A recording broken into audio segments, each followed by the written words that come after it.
Spill. Act 1. A writer enters and opens a notebook.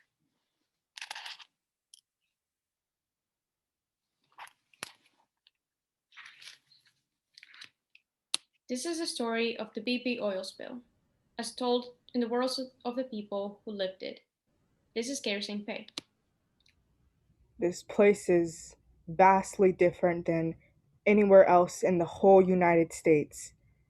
We live at the end of one of the world's great rivers, along the natural ridges that were laid down by the Mississippi, and we depend on those wetlands to protect us from storm surges, hurricane storm surges. And Byron. Let me put it this way.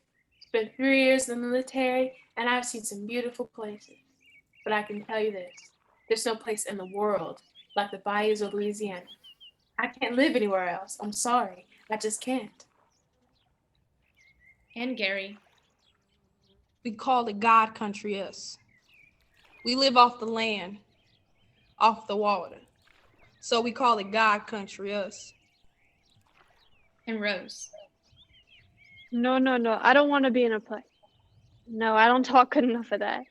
No, don't make me be in a play. I'll tell you a little bit about Bayou Lafourche, but I don't want to be in a play. Don't make me be in a play. I spent my whole life trawling this bayou. It's different from up north. Yeah, it's really different from New York. No, not New York. I mean Baton Rouge. People think we're kind of crazy, but we are different. And that's because of one amazing characteristic. Most people living here can point to the very first ancestors who came here generations ago. People don't move around, they stay.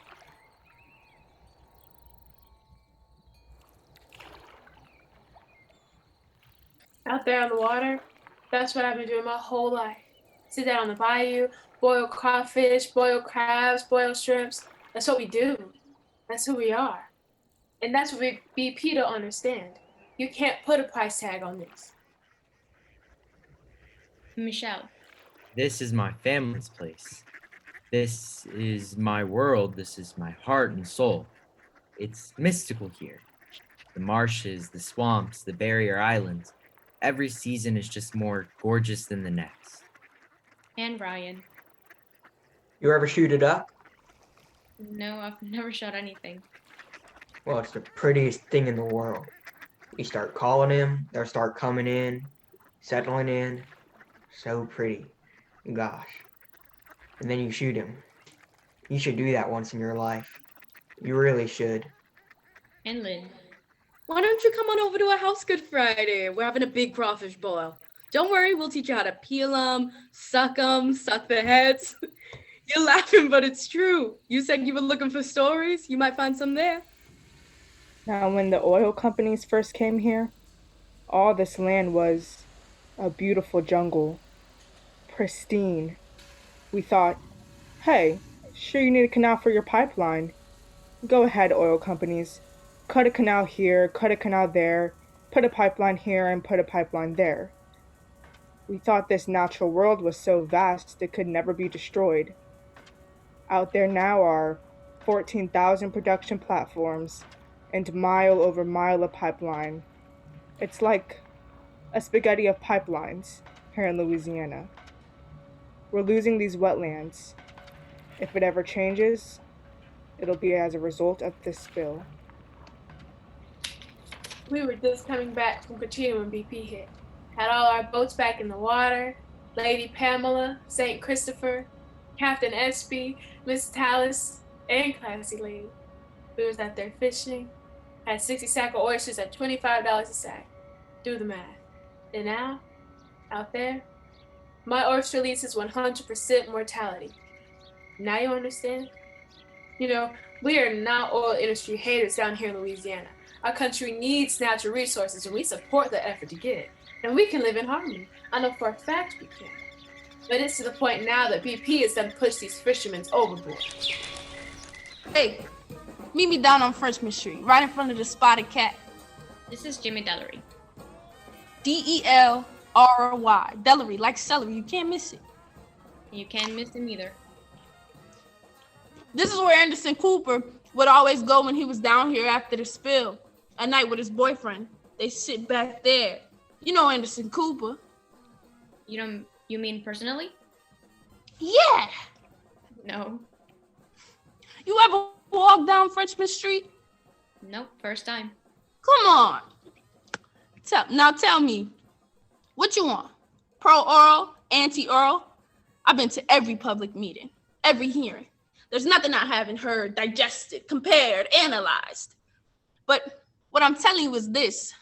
You can come down here, eat a couple po' boys, listen to some Cajun music, then go back to wherever you came from. People flocked here after Katrina, told us how to live, how to be. Where are those people now? You can hit the streets, look around, find the first person who will answer you. But the person that's talking gotta live here, be here. I want the story to be solid for you, not full of holes. I'll take you down to Grand Isle. That's ground zero for the Earl spill. My car's right there. Actually, my air conditioner's not working. Can we take your car? Louisiana Highway 1, the gateway to the Gulf, winds down the bayou from Raceland to Grand Isle through Lockport, Cotta, La Rose, Galliano, and Golden Meadow. The levee protection ends just past Golden Meadow. Doesn't feel like much at first, a little speed bump. But within seconds, the water is right up to the edge of the road on both sides. And there's nothing between you and the open water. Feels like you're floating. The trees that are left look like sculptures carved out of driftwood. Those trees are dying. Salt water's encroaching. This marsh is washing away. We call them ghost trees down here. When we reach the town of Grand Isle, the houses are all up on stilts. They're called palins, not stilts. And these are camps, not houses. People give their camp names little names. People give their camps little names. Serendipity, Doc and Pops, Show Thang, Fay Dodo, Flying Monkey, Camp No Problem, Charlie's Dream. Fancy free. Now you're getting it. And off in the distance, oil rigs, as far as the eye can see. Oil and nature side by side. I remember when Michelle described those rigs to me like this. They're like mosquitoes all over the skin. Turn down there. That's the road to the beach. You got $6 to get in? We walk down some slated paths to the beach. Jimmy looks down and picks up what looks to me like a black stone. This is what we call a tar ball. Just give it a little squeeze and then smell it first. That sting in your nose will tell you if it's fresh hydrocarbons or not. Hydrocarbons or not. If it stings and it's sticky, it's probably from the BP spill. If it's not, it's from the natural seeps out there in the Gulf. When we were kids, we used to come home from playing on the beach. Our feet would be pitch black on the bottom. Here, take this one. This one's fresh. Take it home to your friends, a souvenir. Y'all go spend some time down there. That's a good thing. You get to know that place. A lot of people affected by the spill. This is Bob B. He investigated why the levees failed after Katrina, and now he's investigating why that rig blew up in the Gulf. He's known around these parts as the master of disaster. We've paid a high price in Louisiana, a very high price for cheap oil and gas. People say oil and nature have a harmonious relationship in the South. I'm not so sure. Maybe at one time they did. The land is a character here too. But I do think it's important in your search that the views of the families of the rig workers come through. Those people on that rig can't talk because they're dead, just like the environment can't talk. But I think they both need a voice because that's part of the price we all pay for oil. Jason Anderson's wife, Shelly, she might be willing to talk to you. It's a long drive to Blessing. Flat and wide open, miles of open space just to think. Blessing, Texas, a place not commonly found on GPAs. The only directions I have are to keep driving, until I see a light, the blinking light. When I ask for a street name, I'm told, "Don't worry, honey, you can't miss it. It's the only light in town." The restaurant at the Blinking Light in Blessing is a local favorite. The type of place where the regulars hang their coffee cups on the wall, and everyone helps themselves to coffee. You know that place. This is where Shelley Anderson wants to meet to talk. That's an easy question for me to answer. It's personal, if you know what I mean. Sometimes it feels like the whole world just moved on without you, but you just can't move on. You're stuck somewhere you don't want to be. Jason was more than just a paycheck and the guy who takes out the trash. He was my soulmate. What can you tell me about Jason? Jason was the type of man who used to pull a truck over to the side of the road when our song came on just to kiss me. That's the type of man he was. You make a lot of sacrifices when someone you love spends half their life offshore, 3 weeks on, 3 weeks off. But Jason loved what he did. He loved his job. He had only one step to go to make rig manager, one step. He wanted to be able to say that he had done every job on that rig, from deckhand to rig manager, from the bottom all the way to the top. Offshore drilling was his life. We even had a cake shaped like an oil rig for our wedding. That was something to see. We had it fixed up so it looked like it was drilling from the lights. That was the happiest day of my life. Did Jason ever tell you that they were having trouble on the rig? No, he did not. I only knew after that they were having trouble on that rig. Anything out of the ordinary? Anything at all before the last hitch? Jason and the guys went gambling at La Berge Casino in Lake Charles right before their last hitch. BP was paying the bill. Woo! Yeah! Let's go! The bar bill and room charges were outrageous. The wives were all there. Most of the downtime was spent in the casino. Jason learned craps. I found him gambling at the table, and there he was, betting $20. I said, "Jason, we need that $20. That's a lot of money. He can't get that back." Place your bets. Dice are out. $20 on a hard 8 with a new shooter. 25 on the hard 10. 50 on a hard 6. 5 and 9. 10 on a hard 4. 6 and 8.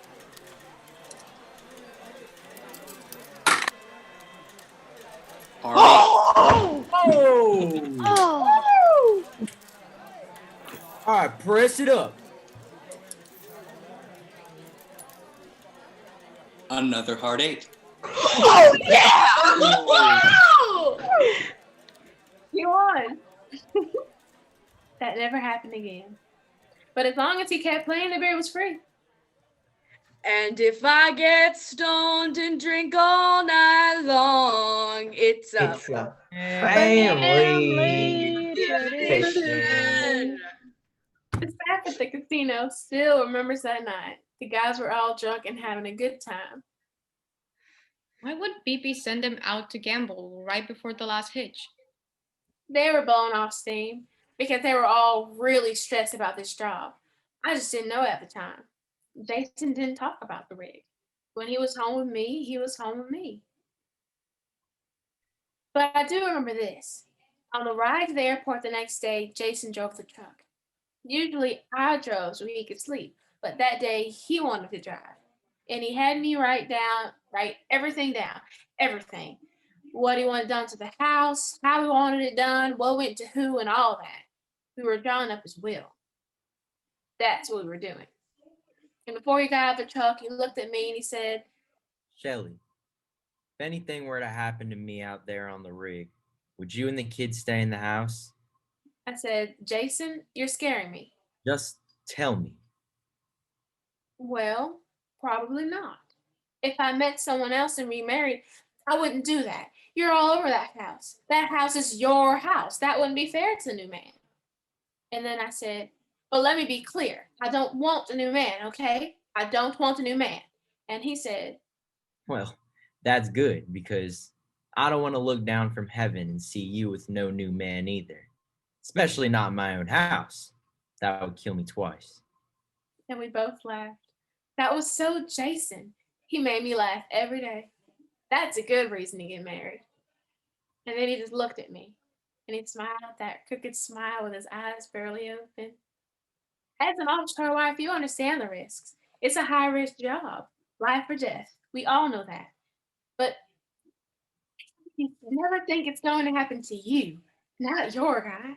Your guy is brave, he's strong. And so your mind just tells you he'll make it. He'll make it through. I think about those 11 men and listen to their wives talk. And that could be my wife too, because I've spent my whole life in this industry. I've worked in 72 countries and I've lived in 11 different countries. So I know this business pretty well. Matter of fact, I helped bring this industry offshore, helped design and build some of those structures that you see out there today in the Gulf of Mexico, like an oil city on the water. They called me the boy wonder because I used to design and build those first offshore rigs. I was the boy wonder, all right, until it blew out. We had to learn how to turn failure into success. That's a good trick to learn. But if you really want to understand the oil industry from the inside and feel its heartbeat, the person you ought to talk to is my good friend, Lillian. She's part of my team, industry professionals, helping me investigate what went wrong on that rig. Tell her I sent you. She lives in Lafayette. She's an interesting woman, spent about 7 years offshore, a former roustabout herself, just like me. Lillian was there to greet me at the door. She walked me in, and on her dining room table, there was a map of the Gulf of Mexico, protected under a sheet of glass. With the index finger of her right hand, she pointed to the spot where the Deepwater Horizon went down. She said, "This is it, Mississippi Canyon 252. This is the precise location of the Macondo well. That is where the Deepwater Horizon was located when the blowout occurred. Right here, 48 miles offshore, that's Macondo, otherwise known as the Well from Hell. The name Macondo was taken from the Gabriel Garcia Marquez novel, 100 Years of Solitude. All the wells out there have names. I bet you didn't know that. When I started out my career offshore, the only place for a woman could work was in the galley. The kitchen. My first flight out, I was terrified. But then I saw this majestic rig, like a castle in the sea. Multi-million-dollar castle in the middle of the sea. Hear the waves 24 hours a day, go to bed at night with the rig rocking. You look at the most incredible sunrises and sunsets. It was like looking into the face of God. But let me tell you what, these new rigs out there are more complex than a space shuttle. It was actually easier for that space shuttle to take off and connect to the International Space Station than it is to drill a well in deep water. You see, a well is a living thing. It's a real life creature. It moves and it breathes and it speaks to people. And the job of the rig worker is to listen to it. And sometimes it kicks, which means gas is coming up from the riser, from deep in the earth. It means the well is almost blowing out. So you have to weigh it up with drilling fluid. It's called mud, to keep it from coming all the way up. It's like breaking a wild horse. I mean, if you don't have control over this creature, this living creature, it will kill you. 11 dead. More than 100 survived, but a couple of them are in suicide watch. One of them right here in Lafayette. There's no remorse to the well. You look at those 11 men. I've got their pictures right here in my office. Shane Rostow, a 22-year-old intelligent young man. He reminds me of me because that's where I was at that time in my life. A young father, a roustabout. And so you say, Shane, were you taught to deal with this space vehicle? No. Shane, were you taught to deal with this space vehicle as something starts to go wrong? No. Shane used to joke that he was oil field trash. He said, The oil field gave my life, but it's gonna take my life too. He also said, Mississippi Canyon, 252. Mother Nature does not want to be drilled here. She just does not want to be drilled here. All of them. Not just Shane. Jason Anderson, Dale Burkeen, Donald Clark, Stephen Curtis, Gordon Jones, Wyatt Kemp, Carl Kleppinger, Blair Manuel, Julie Rivette, and Adam Weissy. You get to know those names. You said you were going to speak to Adam's mother, Arlene, and I think that's a good place to start. My son Adam did not like being away from home. 2 weeks on, 2 weeks off, all that. But he loved the money. Adam was a prankster. He always was. He used to ride around town in his truck. It was one of them jacked up trucks, you know? He always wanted one. I called it the Big Nasty. I don't even know what went on in that truck, but it was big, it was black, and it was nasty. Adam had a train whistle fixed to the top of it, so there was no doubt when he was coming. He used to scare the hell out of people with that damn train whistle. One time, he got me real good. I was doing hair in my beauty shop, just like I do most days, and all of a sudden, I hear this commotion outside. Miss Arlene Weissy! Miss Arlene Weissy, you come out that beauty shop. Come out with your hands up. And I'm in there thinking, what did I do? But I fell for it. I stick my head out the door, and there's him and his friends laughing their asses off with that blowhorn. I said, stop it. He can still make me laugh. Every day with Adam was like that. Adam had done real well for himself. He was always said the same thing. I'm working for your retirement, Mom. That's what he told me all the time. My life has always been work, pay bills, 9 hours a day straight through. Lunch break was very seldom, so I'm working for your retirement, Mom? That sounded good to me. 2 cars, a boat, a multitude of friends. You know, he made good money. He was living the dream. At 24 years old, he was living the dream. The American dream is still alive and well in the oil and gas industry. And it's not just in the South. It's one of the few industries in the world where you can work your way up from a roustabout to an engineer to a VIP. And let me tell you what, you earn it. They don't let any jerk on board an oil rig. Well, maybe I was an exception. You said you're going to meet with Gordon's father too, and I think that's a good idea. My son Gordon, he wasn't really like the other guys out there. Keith Jones. We are not blue-collar people. Mud engineer was not what Gordon was. It was what he did. And he was good at it. If he wasn't good at it, he wouldn't have been on the Deepwater Horizon. We now look at that rig, all the mistakes that were made. It's got this terrible reputation, which it now, of course, deserves. But before this happened, there wasn't a more prestigious rig to work on in the Gulf of Mexico. My fraternity brother Tom got Gordon set up in the job, got him into mud school, and behind the scenes look out for him. I remember Tom talking about the prestige of being on that rig. He said, Keith, you have to understand something. These guys on the deepwater rigs, they are fighter pilots of our profession. They're the rock stars, the very best of the best work on the deepwater rigs. Sounded good to me. I never knew much about oil drilling before all of this. Not like I do now. You have this drill bit that's grinding through rock and sand and shale. It's cutting through, and the drilling fluid that lubricates the drill bit and fills up the hole is called mud. The weight of the mud is what keeps the oil in the ground when you're drilling. Mud is a mixture of chemicals, and it's very valuable. Turns out, maybe even more valuable than a man's life. After he'd been to mud school, Gordon said, Dad, you find oil, everybody gets a bonus. Even the cooks get bonuses. But you know what you see in movies? You strike oil starts gushing out the top of the well like that? Well, when that happens, everybody gets fired. Gordon didn't use the term blowout, but that's what he was telling me. Gordon didn't talk about life on the rig very much. Didn't volunteer a lot.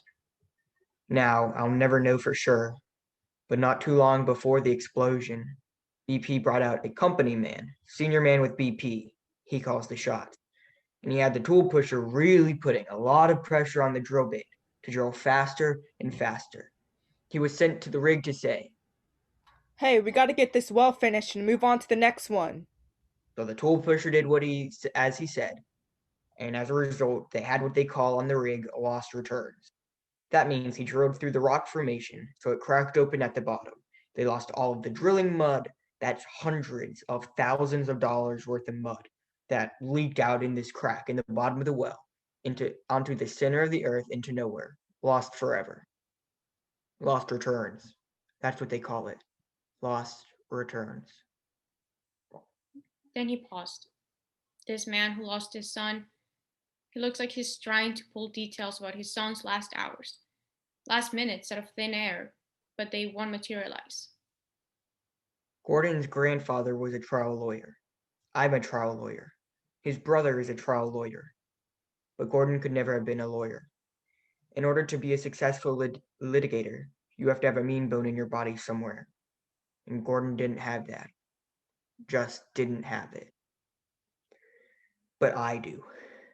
I want to see justice in this case. I want BP to pay for what it did. When I went to work for this industry, 1950, out of New Iberia, Louisiana, as a drill worker, a roustabout, life was pretty simple. Our equipment was dangerous, yes, but it was all on the surface. You could walk up, poke it, kick it, get a wrench out and fix it. You could see a leak before it became catastrophic. Well, you fast forward to the Deepwater Horizon. That oil rig is hovering. It's not tied to the sea floor at all. The water's too deep. It's got giant thrusters, diesel engines that hover this 2 football size piece of equipment 20 stories high over a location on the seafloor. Imagine a New York City skyscraper floating out in the open ocean. But then it gets interesting because then you drill 3 miles below the ocean floor and you're going to Macondo. And that is like tapping into a nuclear reactor core. That's enough pressure to crush a submarine like a can of Coca-Cola. The earlier time was simpler. You look at that and then you look at the picture today, it looks like a NASA control room, Houston, in that drill shack. And by the way, we haven't changed our thinking much between those 2 stops. Lillian was haunted. She wanted to talk. She said, April 20th, 2010, the day of the blow-up. I will never forget that day. They were finished drilling at Mississippi Canyon. They were preparing to move location. Job was basically done. The part that doesn't add up, by all accounts, this was an extremely gifted crew, best in the industry. So, if this was going to happen, it should not have happened to them. Raise your right hand, sir. Coast Guard had those rig guys testifying just a few weeks after the blowout. I made a timeline of events. I want to take you through it, step by step. Mr. Harrell, do you swear to tell the truth, the whole truth, and nothing but the truth, so help you God? I do. Jimmy Harrell, the OIM, the offshore installation manager with Transocean, their top man on the rig. BP is the leaseholder for the well, but they're hired Transocean to do the drilling. Mr. Harrell, could you briefly take us through the day of the incident? Okay. We understand that April 20th, 2010 was the day you were scheduled to finish the job at Macondo and move on to the next well? That's right. It was the last day of operations out there. We also understand that there were visitors on board the Deepwater Horizon on the day of the incident. Yes, sir. We did have a lot of visitors come out that day. Came on the new helicopter from BP and Transocean. Spent the bigger part of the day, talking with them. Who were they? It was Pat O'Brien, David Sims, Don Winslow, and Buddy Trahan. Don and Buddy were the Transocean. The other 2 were the BP. Why were they there, sir? Well, we had made 7 years, no lost time incident, and they wanted to congratulate us on that. No lost time. Could you explain that, please? For 7 years, we lost no work time on the rig due to injury. Not a single minute. What happened when the executives arrived? Well, I was there to greet them at the chopper. Welcome to the Deepwater Horizon, gentlemen. Thank you. Good to be here. Looking forward.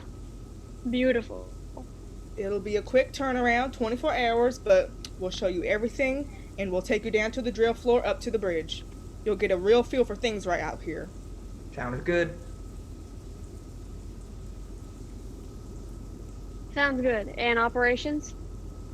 We finally ran the last casing string yesterday.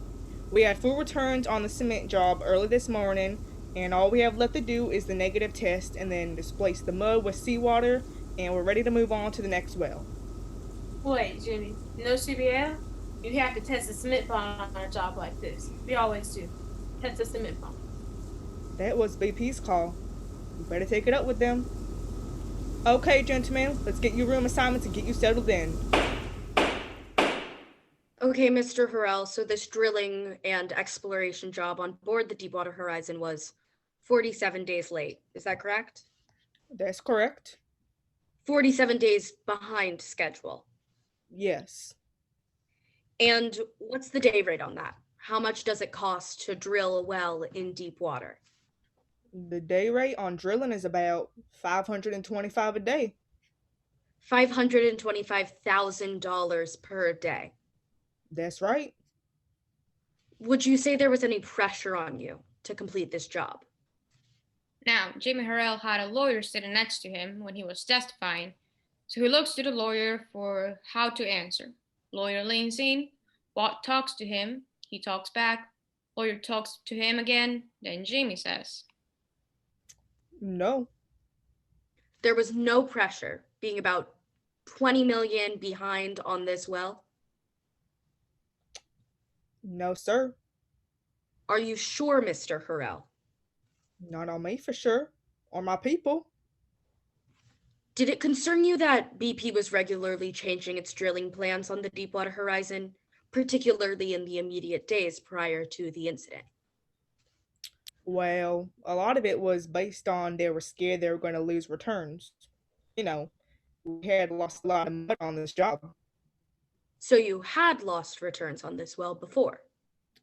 It was several cases, yes. We lost the mud. We took a couple kicks too. And we had a stuck pipe on one occasion. I just want to clarify one last time.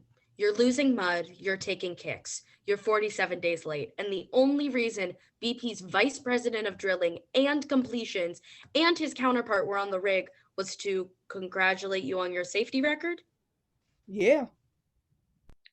they can say the visit from the VIPs didn't affect operations. When the wheels come out of the rig, it's not lost on anyone that those are the guys who can fire people. State your name for the record, sir. Miles Randall Ezell, also known as Randy. Randy Ezell, senior tool pusher with Transocean, second in command on the rig after Jimmy Harrell. Mr. Ezell, I want to ask you a few questions from the drill crew perspective. Is that okay? Okay. Mr. Ezell, how old a man are you? 57. I think you said you started doing offshore rigging when you were... I was 21. What was it like to go out to an offshore rig for the first time? I'm looking for the word. Intimidating. Me and another guy were starting out as roustabouts, and when we landed, there was a gentleman there to greet us. He looked at the guy next to me and said, "You see that man up there on the derrick? I need you to be able to do that job in 3 months. You think you can do it?" And he said, "No, sir, I'm scared of heights." And then he looked at me and he said, "What about you?" And I said, "Yes, sir, I can do it." And I knew I could. Mr. Ezell, I'm going to show you a photo and I would like you to describe what you see. There she is, the Deepwater Horizon. We sailed that rig as a crew part of the way from Korea, where she was built, over to the Gulf of Mexico. Sailed her under her own power. My drill team, we were very proud of the wells we drilled. We drilled a well once at 30,050 feet, which was a record. We held the water depth record too, held it for a while. Together, we drilled some 50 wells from that main well all the way to Macondo. Mr. Ezel, from the drill crew perspective, what's the risk if a driller misses a kick? Well, the ultimate risk, he could lose his life. Before April 20th, 2010, was your drill crew aware of that? We were all highly aware of that. Had you ever missed a kick before April 20th, 2010? We had not. Now, you were the senior tool pusher on the Deepwater Horizon, but who were the other tool pushers on the rig at the time of the incident? It was Wyman Wheeler and Jason Anderson. And you knew them both well, is that correct? Wyman and Jason both. I had worked with them a lot of years. They were like brothers to me and to each other. And you knew their families well? Yes, I did. Jason's wife, Shelly, she's called me a few times, but I haven't been able to return the calls. You asked me before, did we miss a kick that night? We had never missed a kick. People say all kinds of things when someone you love dies. They say, time heals all wounds. Don't get me started on that one. I always want to say, oh yeah? Well, what if it doesn't? What if time doesn't do anything except remind you every single day of what you lost? And I'm telling you, that man, he was funny. He was a funny man. After we'd been dating for a while, everyone had convinced me that he was going to propose to me on Valentine's Day. He took me to dinner, and I kept taking the ring. I kept taking the bread basket for a ring. Then I checked the bottom of my drink, thinking maybe he dropped it in there. I even ate the raw oysters all daintily, thinking somehow he'd slipped the ring in one of them.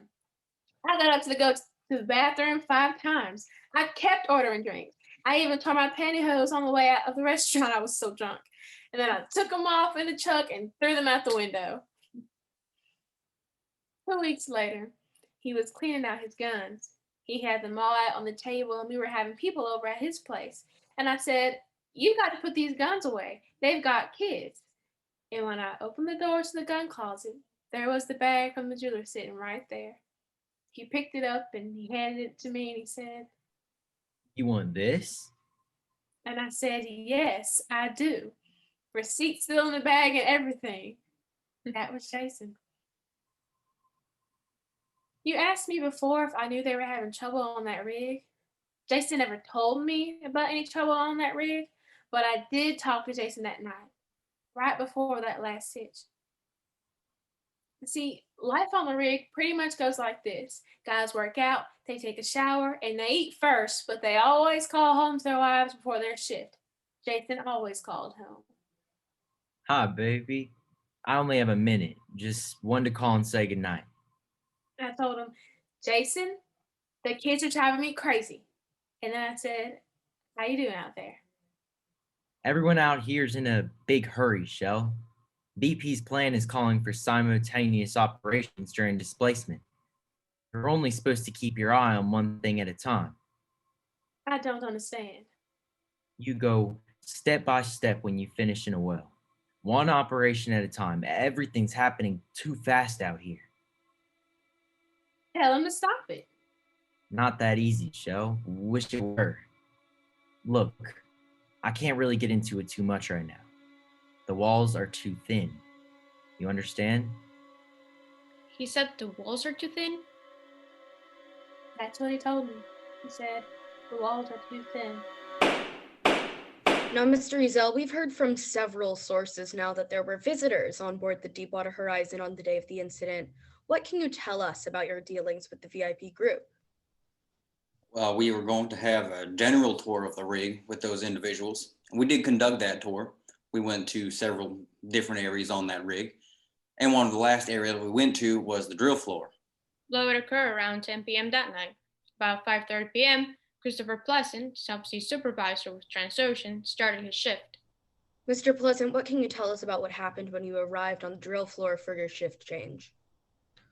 When I arrived on the drill floor, I was talking to my supervisor, and he was explaining to me that they had just finished the negative test. I understand, Mr. Pleasant, that you were having some issues with the negative test. Yes, sir. Tell us, what is the negative test? The negative test checks the integrity of your cement job. Is your cement holding or not? And the tool pusher, Wyman Wheeler, was convinced that something wasn't right, he said. It doesn't make sense. We're getting too much mud back. He was talking about Kaluza, BP company man. He was telling him, We shouldn't be getting any flow. There should be no backflow if the cement job is holding. so he and Bob talks back and forth. Bob telling him, It's not a problem. It's just YouTubing. Wyman shaking his head no, he said. No, that's not it. That's just when Wyman's relief comes up, which is Jason Anderson. So Wyman's explaining to Jason, I don't know, Jason. We're getting too much mud back. We can't explain everything we're seeing. Something's not right. and Jason says, Okay, Wyman. I'll check it out. I'll see you tomorrow. See you tomorrow. Now, this time you had the crew changing out, the crew coming in, and that's exactly when the tour with the VIPs arrived. The drill shack was getting very crowded. Now, Mr. Ezel, tell us what happened when you arrived on the drill floor. When we arrived on the drill floor, we observed that they were having a discussion. They had some mud in the riser, and Jimmy took a look at it and told them, You always get some mud back. You just don't want too much. Just increase the pressure, tighten it up, and I'll take care of it. and when they did increase the pressure, it was rock steady. It seemed to be okay. Mr. Pleasant, what happened next? then Don Vadrine, he's the other BP company man. He comes to the drill floor. Him and Bob talks back and forth. Bob filling him in. Then Don tells us, let's everybody just stop for a minute. Go call Houston. Tell them we're gonna do a second negative test. And that's what he did. Mr. Ezel, were you there for the phone call to Houston? No, I had gone outside for a minute. I was going to let them have their discussion, let them change over. And when I came back in and talked to Jason, he said, They're calling for a second negative test, okay? I said, you need my help? Nah. Why don't you go eat with the suits? Well, I can eat and come back. Man, you ain't got to do that. We've got this. If we have any problems at all with the tests, I'll give you a call. Mr. Ezel, if there weren't any visitors on board, would you have stayed in the drill shack? Yes, sir. And I wouldn't be here talking to you now. Why didn't you stay in the drill shack, sir? I knew Jason well. I had no doubt that if he had any indication of any problem or any difficulty at all, he would have called me. I went ahead and ate.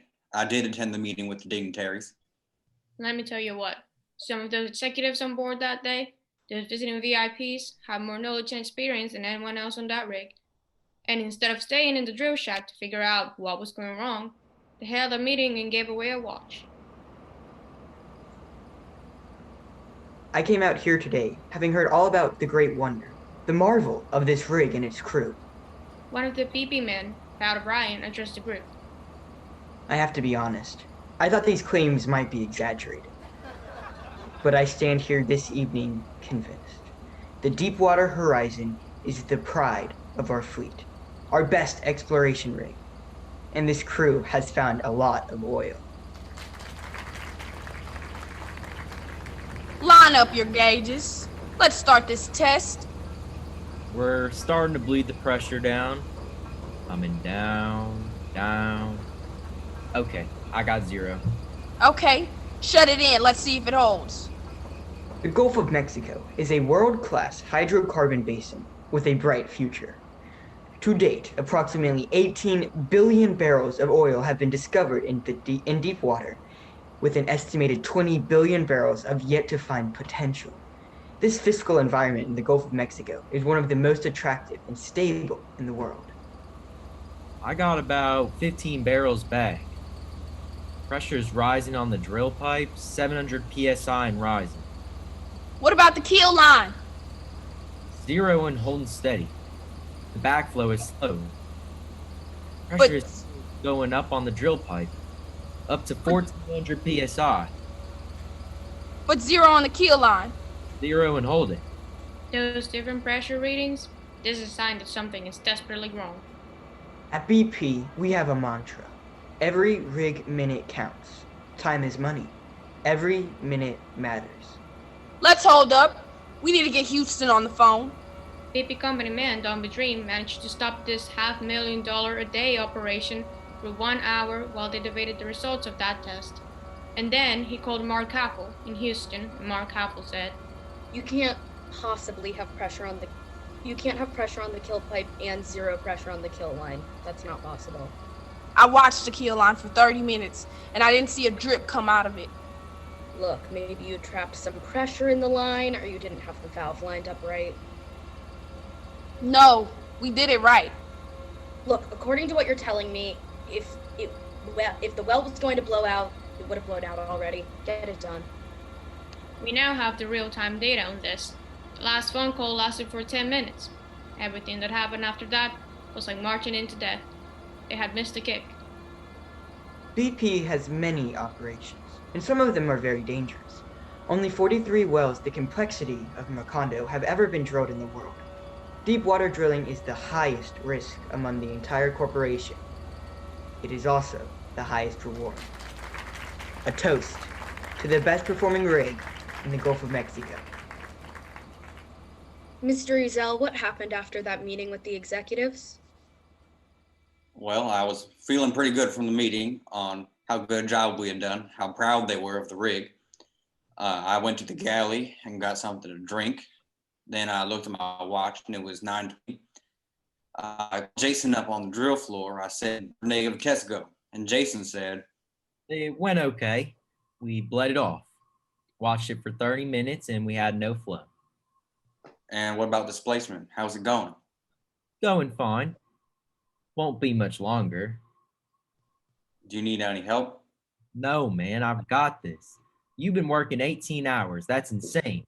Go to bed. I've got it. Jason was very acute on what he did. He probably had more experience as far as shutting in for kicks than any individual on the Deepwater Horizon. I called my wife and I turned off the lights to watch a bit of TV before going to sleep. After dinner, visitors made one last stop on their tour, to the bridge of the Deepwater Horizon. The bridge is really the showpiece of the rig. It's magnificent from up there. It was a beautiful night. Water was calm and the sky was full of stars. Miss Fleetus? Andrea Fleitas, Dynamic Positioning the Officer with Transocean, the DPO, one of only 3 women out of a crew of 126 on board that night. Tell us what happened at the night of April 20th, 2010. The executives were there with us on the bridge. My senior DPO was giving them a tour. He was explaining to them how the rig's thrusters keep the vessel in place above the well. He was showing off the radars and current meters, and I don't know who, but someone offered to let the visiting BP men try their hand at the rig's dynamic positioning video simulator. You mean to tell me they were playing a video game? That's one way to put it. What happened next? I felt a jolt. It just came out of nowhere. When the rig jolted, I looked at my thruster pages. We had calm seas, no weather. It wasn't our thrusters. There was a series of combustible gas detectors, alarms that went off. The CDPO turned the camera, and that's when I witnessed mud coming from the starboard side. Mud, showering down like black rain. The drill floor called and told me, We have a well control situation. This is the moment that you hope will never happen in your entire life. I repeat, we have a well control situation. I noticed that I had magenta on the combustible gas alarm screens. Magenta is the highest importance alarm. Then the engine control room called me and they said, What is going on? I told them we have a well control situation. My room phone rang, and on the other end of that line was the assistant driller, Steve Curtis, saying, We have a situation. Then Steve said, I'll never forget. He said, Randy, we need your help. I said, Steve, I'll be right there. Christopher Pleasant testified. I'd gone back to my office to save all my paperwork to the computer. I had an assistant driller sitting next to me, and he said, "Chris, what's that water?" I said, "Normally when you're displacing, you got water in the drill pipe. You break a joint, water come out. It's nothing." "Chris, I see mud." Seen Buddy Tron right there at my door, and he says, "What is going on?" I said, "I don't know. We gotta go." We took off running. None of these guys had ever seen mud through the derrick before. Mike Williams testified. I heard a bang. I heard a hiss. I'm hearing through the ventilation system, the engine control room panel, beep, beep, beep, beep, one behind the other, just as fast as they could hit the button to acknowledge the alarm. They're beeping again. Beep, beep, beep. I opened my door, and I remember a couple of people standing in the hallway, but I kind of had tunnel vision. I looked straight ahead. I hear the engine. Engine number 3 start to increase in speed. It's going faster and faster and faster, and I'm thinking, what in the hell is going on in there? Another survivor, Steve Bertone, testified. I heard what sounded like a freight train come through my bedroom. The lights began to increase in brightness, and all the lights popped. And when I say pop, I mean the bulbs themselves exploded, glasses flying everywhere. I felt the rig actually shake. I know I need to get out. I grabbed the handle of the door. I made it to the doorway of the tool pusher's office. A big whoosh, and then a huge percussion. An initial boom. Then a tremendous explosion occurred. It blew me probably 20 feet against the bulkhead against the wall in that office. Both me and that door ended up on the other side of the shop. The rig blacked out. I could hear everything deathly calm. Jason and the guys in the jewel shack were shutting it in when it blew. They did everything they were supposed to do, but it was too late.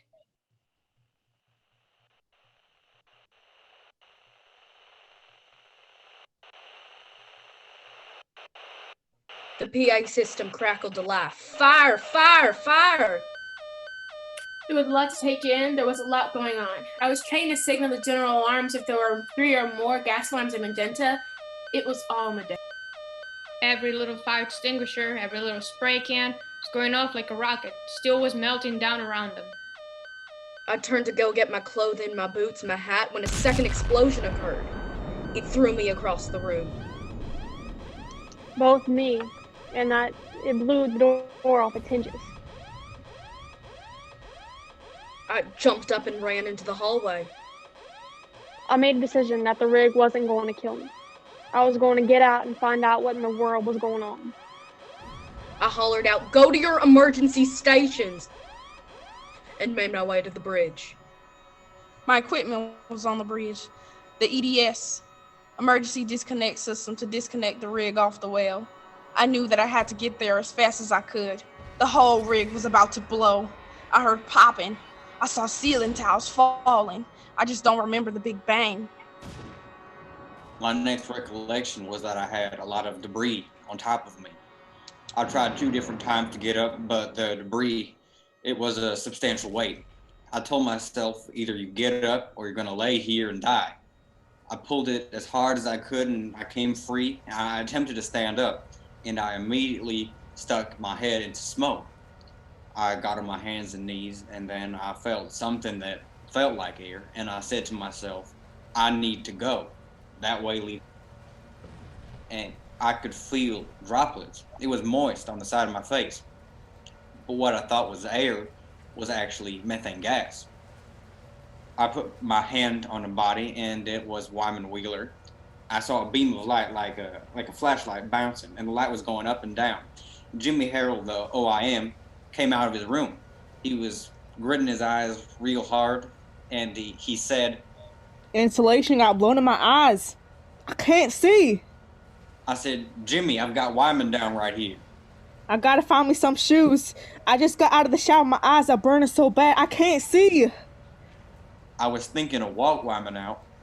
Well, he made a couple steps and then he said, set me down. Y'all go on, save yourself. And I said, no, we're not going to leave you. We're not going to leave you in here. And I heard a voice. It was saying, God help me, someone please help me. And all I could see was a pair of feet sticking out from under a bunch of wreckage and debris. And it was Buddy Trahan. Chad Murray testified. I had just come in off my shop when it exploded. I got my flashlight, then I opened the pump room door. Smoke blowed in my face. It was dark, smoky stuff, just scattered everywhere. When I looked back into the pump room, I knew it was time to evacuate the rig. I had just came through the area. I had seen Wyatt Kemp, Shane Risciotto, Don Clark, and Adam Weissy. They was in the pump room when it happened. They didn't make it. I was running as fast as I could. I had to get to the bridge. That's where my equipment was. I knew I only had minutes left to get this rig off that well. I heard Chad say, Don't go that way. Don't go into the pump room. Something bad just happened in there. He never did say what happened, and I ain't stopped to look.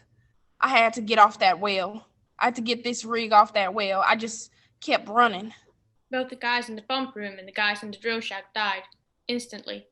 Engines sucked in the methane gas and exploded. Those men had been incinerated. When I arrived on the bridge, I observed that we had no engines, no thrusters, no power whatsoever. I looked out the window. I saw fire. Saw fire coming up from the drill floor all the way up to the derrick. The fire was 600, 700, 800 feet in the air.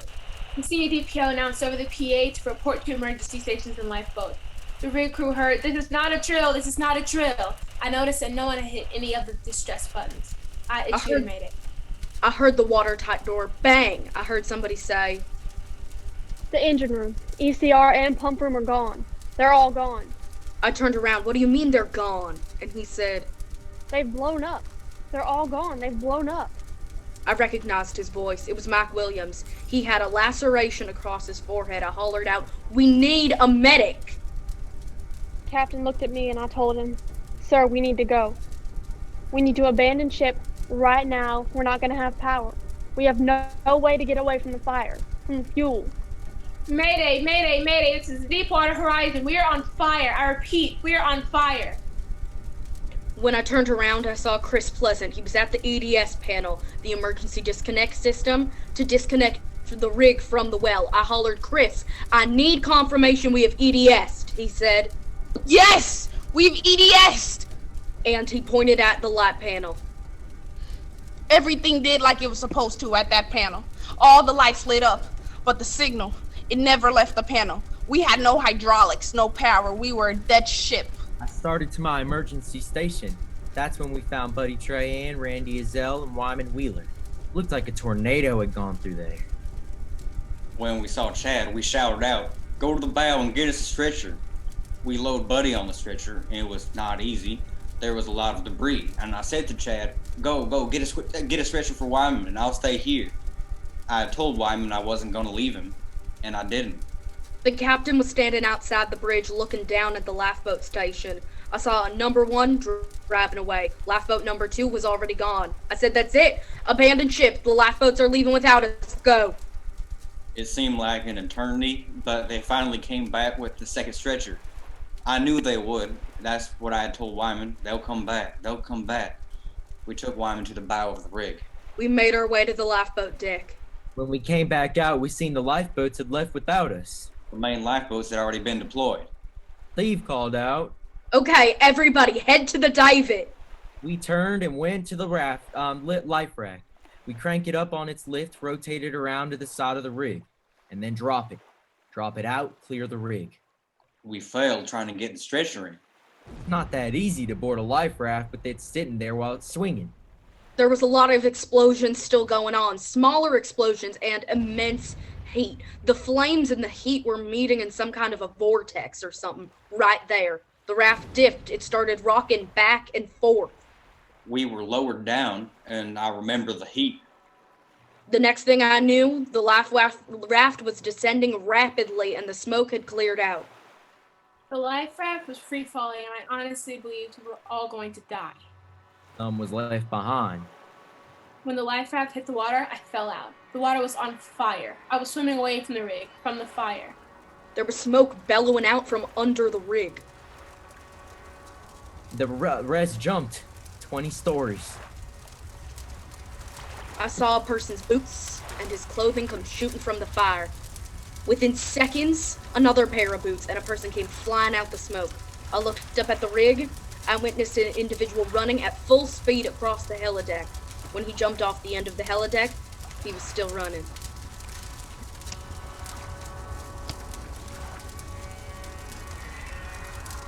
I remember closing my eyes and saying a prayer and asking God to tell my wife and my little girl that Daddy did everything he could. And if I survive this, it's for a reason. I made those 3 steps and I pushed off the end of the rig and I fell for what seemed like forever. He splashed into the water. It was Mac Williams. I went down, way, way below the surface.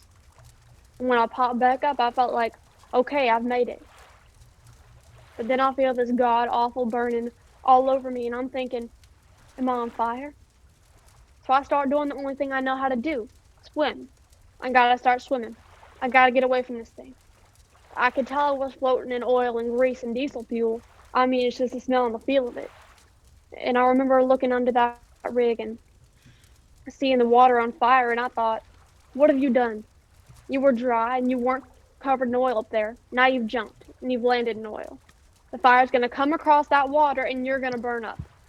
And I thought, you just gotta swim harder.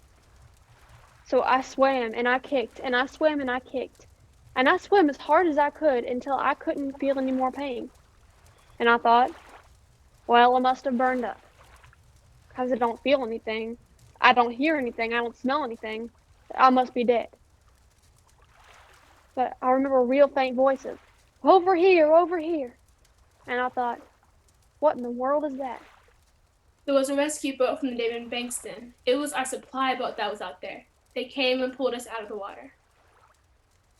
The next thing I know, someone grabbed my life jacket and flipped me over into this small open boat. I didn't know who he was. I didn't know where he'd come from. I didn't care. I was now out of the water. And let me tell you what, if it had been 10 or 12 foot seas, no one would have lived. There's no way with fire underwater, with floors blown out, with ceilings blown out, people jumping overboard into 12-foot seas. There had been 10 or 12-foot seas, or even 5-foot seas. No one. They would have been able to make it into the raft. Like I said, there's no remorse to the well. We knew from the beginning that Gordon was unaccounted for. Keith Jones. We were given this false hope that maybe he was on the Damon Baxton that had 100 and something people on it, because they claimed they weren't sure who was on the boat, and the Coast Guard was searching. I think I accepted it before anyone else did. I wasn't any more ready to accept it, but I knew what I knew. And then, after a long pause, Keith began to talk again. There was still more. I had an appointment with my dentist, and they called me the day of the appointment to cancel it because they found his son dead of an overdose. And so when they rescheduled it, I went and wanted to talk to him to express my condolences. The things I told him is, I said, I can't imagine how you feel. And the date of that dentist appointment was April 20th, 2010, and that night at 10 o'clock, Gordon was killed. And so the next day, I knew exactly how he felt. But I had been right. I couldn't imagine it, how he felt. We got cocky. We've been so successful. We've drilled thousands of these damn wells. We're so good at this, we've convinced ourselves no likelihood of a blowout, no consequences of a blowout. And guess what happened? It blew out. This was not the first blowout in the Gulf of Mexico. It was the first one no oil company knew how to put it out. No one knew how to put it out. No single oil company had ever experienced a major accident such as that which unfolded out there. So the failure was beyond their experience. It was a failure of imagination. In the Gabriel Garcia Marquez novel, 100 Years of Solitude, The people in the city of Macondo believed that they could control the forces of nature, the natural world, through magic, magical thinking, the rise and the fall of the city of Macondo. No one knew for certain where the limits of reality lay. When they named that well Macondo, they had no idea how prophetic that name would be. End of Act 1.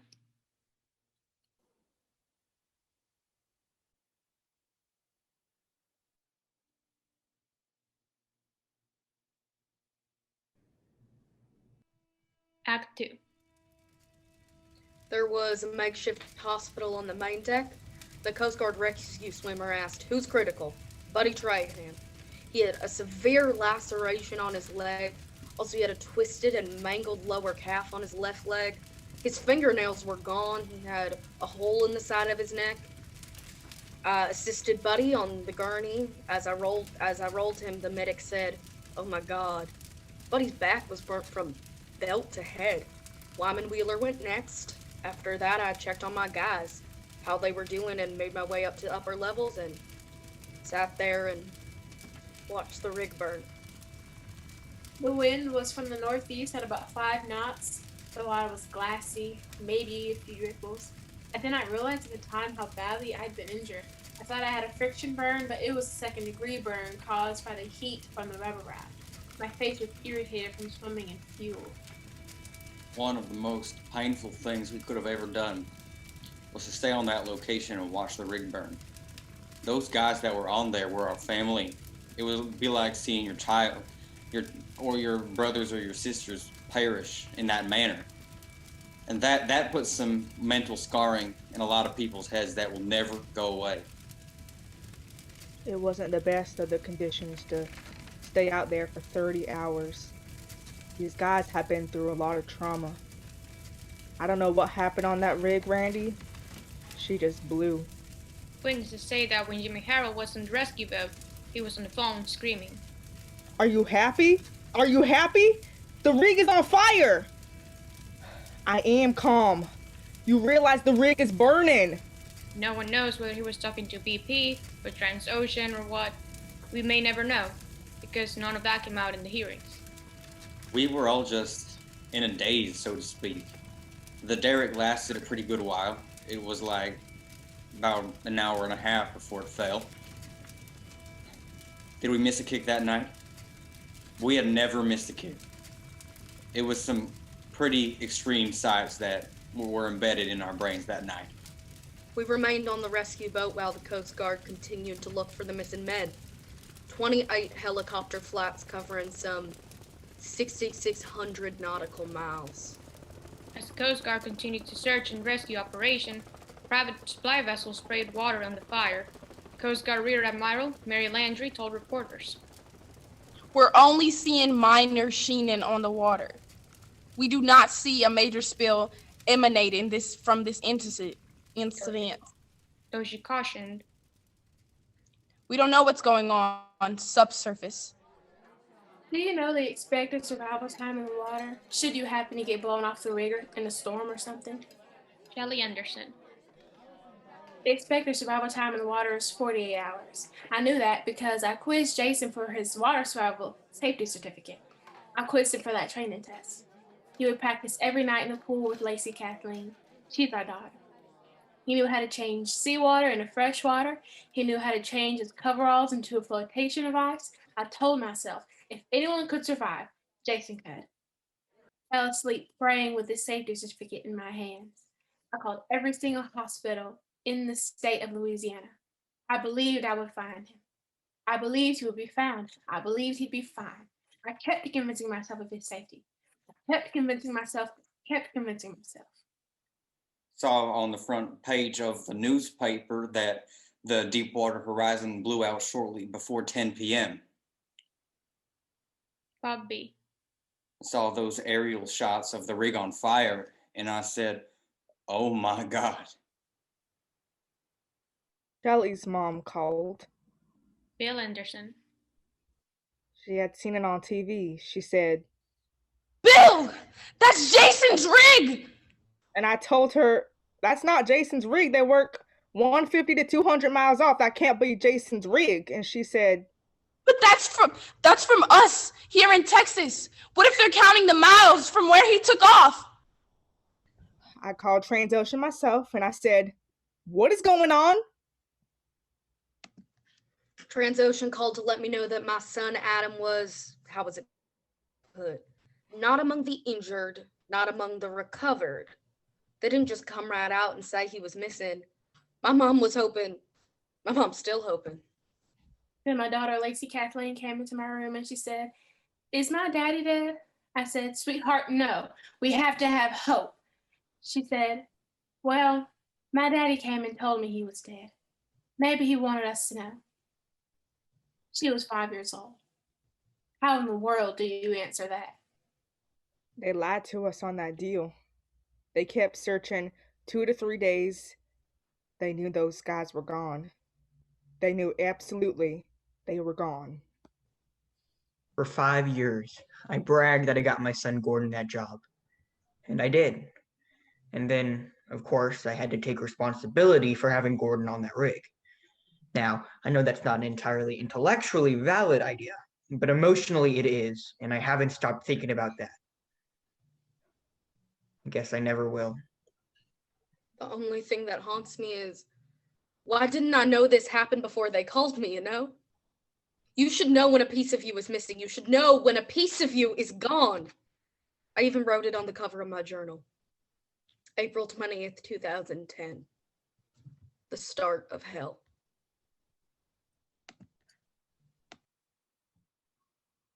This is Billy Nongesser, Black Mines Parish President. The first night I got the call, I drove to Venice, to the furthest tip of Louisiana. And at the Coast Guard station, I listened to the radio as they were pulling the men out the water. I'd called 911, had all our ambulances come down to the dock, figuring they'd bring injured people in. For hours I listened. We got Joe Smith out the water. We got Bobby Brown. But by the next morning, they were still on the rescue boat. Couldn't understand why they weren't bringing people in for 30 hours. This is a crime in itself. You know why they did that? They held those men on the rescue boat until they signed non-disclosure agreements. Now, when they decided it was time to take them in, they took them 4 hours away to Port Fourchon. When I asked the Coast Guard command why, he says, well, that's where their cars are. Nobody went and got their keys when they jumped off that rig. They put them on a bus, had an orientation. When they were further debriefed, basically told to shut up, gave them all a drug test, and then took them all the way to Kenner, where they finally got to see their families. No one even knew who had survived. Looking back, that was the first mistake that the Coast Guard allowed, contributed to, or worked with BP, and what I call was a cover-up to keep the public from knowing, to keep the people. It seemed like from day one, lawyers were running the show. So, that night was a sign of things to come. The search and rescue for the missing men on the Deepwater Horizon was suspended today at 5 p.m. 11 men have perished.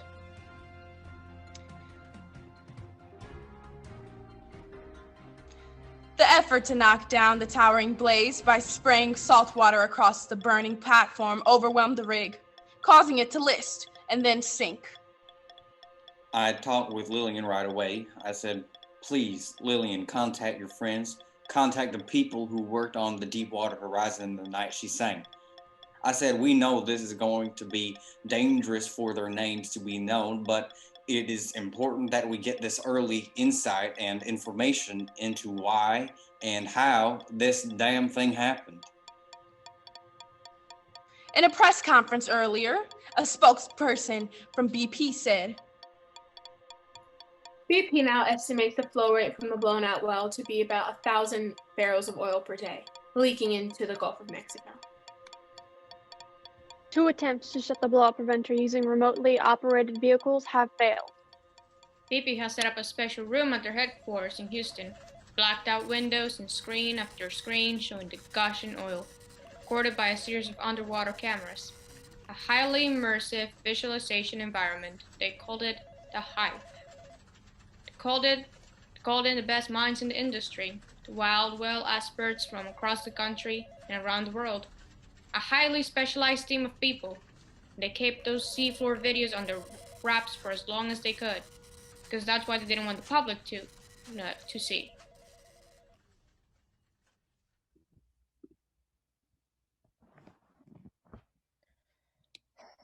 I remember the explosion, the fire.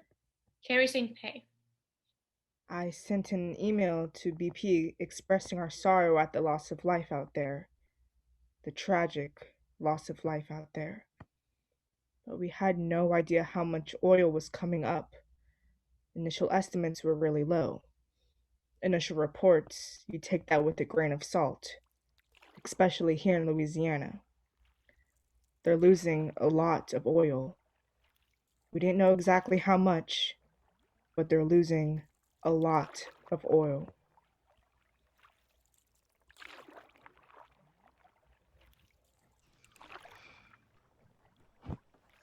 We was working out on the waters in the bayou when the word came that they had just had an oil spill. Gary Bartholomew, fisherman. They told us to go front. You know, stop fishing. Stop fishing right now. Come in the water. We figured we go in maybe 2 weeks, 3 days, or a week, and we'd be back to work the next week.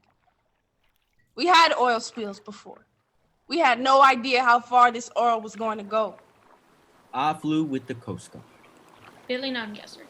Captain Standen, offshore by helicopter.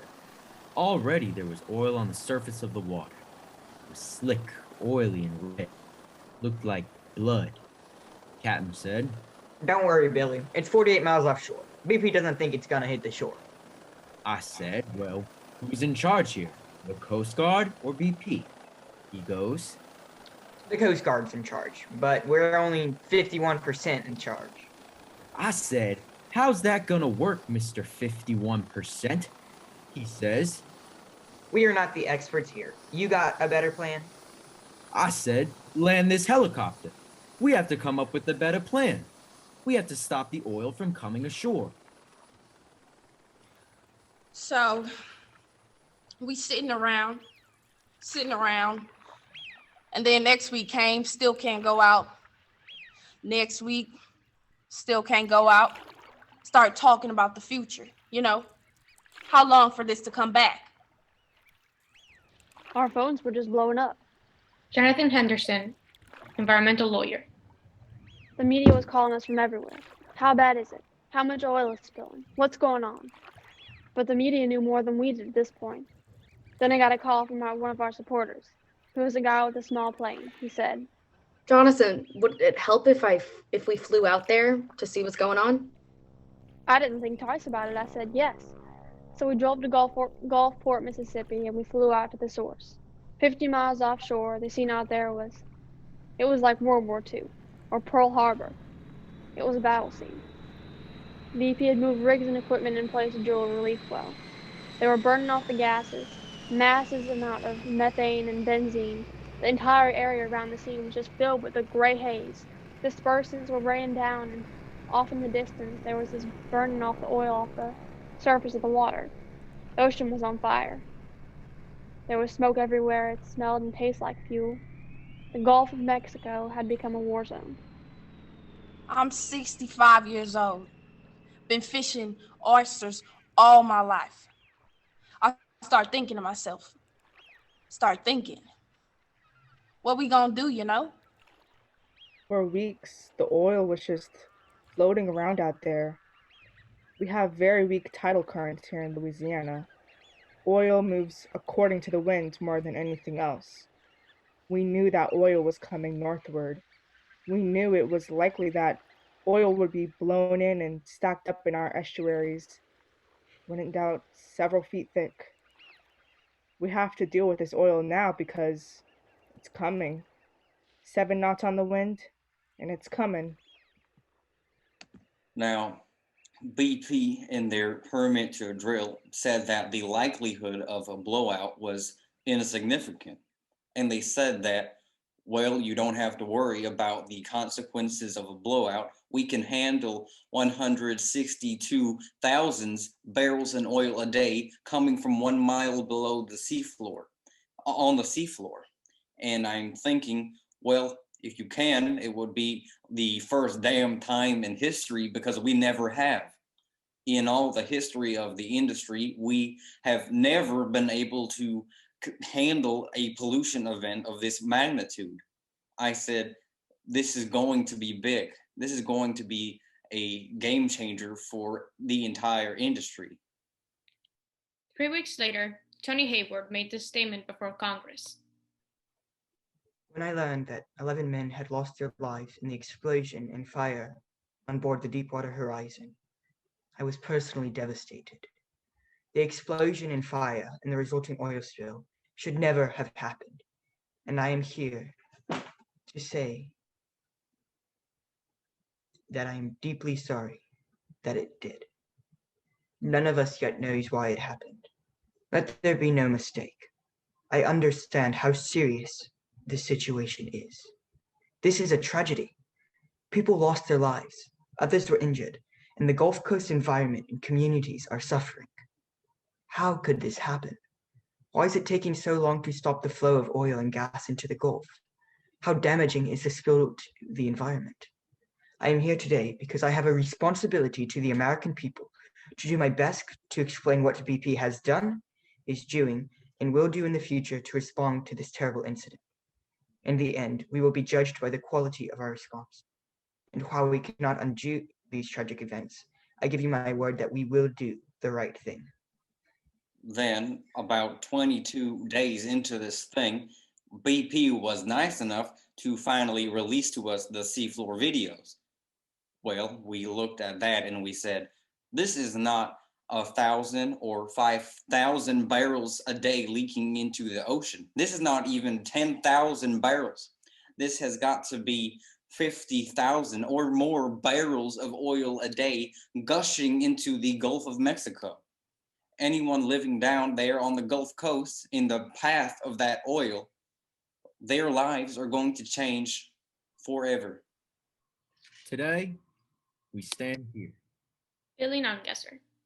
We have yet to see a plan from the Coast Guard, a plan from BP, a plan to prevent the oil from coming in, a plan to pick it up, a plan to make our fishermen whole. It's absolutely, I don't know what to say anymore. President Obama's coming Friday. Saturday morning, if I don't have a plan from BP, a written down plan from BP or the Coast Guard on how we're going to clean up Pasalutra, we will go out there Saturday morning, 8 o'clock. We will leave the docks and we will go out there with our shop vacs if we have to until it is cleaned up at the best, cleaned up as best as we know how. I believe President Obama cares. I believe he has insulation between himself and the truth of what's really going on the ground. There were rumors that the oil had made landfall. Jonathan Henderson, environmental lawyer. But the Coast Guard was denying it. I said, I'm going to go out and find proof and show it to him. I was working with the boat captain. We left out of Venice. We were in the East Bay at the mouth of the Mississippi River when my captain said, Let's turn around. There's no oil here. I said, no, wait. I have a feeling. This is my favorite fishing ground. I pray to God there's not oil here. Let's go. That's when I saw it. Captain, look right over there. There it is. That's BP oil. Captain still said. No, not here, not here, not here. I kept saying that, and I just reached down and just scooped up a whole bunch of it in my hand. I don't recommend doing that because I couldn't feel my hand for the rest of 2010. The oil had come in. Thick, sticky oil crept into the delicate marshes of the Mississippi Delta, an arrival dreaded for a month since the crude started spewing into the Gulf, as anger and frustration mounted over efforts to plug the gusher from a blown-out well and contain the spill. I went down to Grand Isle, and the people who live there all had crosses up, one cross for everything that died, including their way of life. So I go, stop the car, start up the sand dunes, and people's homes are right next door. Right next door to their homes are guards, and they look at me and they say, "You can't go on the beach." Why can't I go on the beach? BP won't allow that. Well, I started to wonder who was controlling the country, the people who own the property, the state, or BP. Well, I quickly found out. I did finally get taken out to the beach, but they took away my camera. They took away anything I could have to take notes, certainly nothing to record anything. And they said, "You can look." Well, of course, the things that I began to see, dead sea life and oiled wetlands, oiled birds, it can quickly turn your stomach. And that's what they didn't want the public to see. As the drama of the oil crisis continues to unfold in the Gulf Coast region, President Obama spoke to the nation. For decades, we've known the days of cheap and easy accessible oil were numbered. For decades, we talked about the needs to end America's century-long addiction to fossil fuels. And for decades, we have failed to act. The consequences of our inaction are now in plain sight. We cannot consign our children to this future. The time to embrace a clean future is now.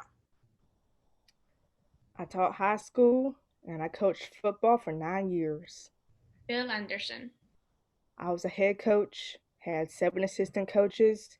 I drove a bus, coached football, and taught high school, and I made $13.5 a year with 2 college degrees.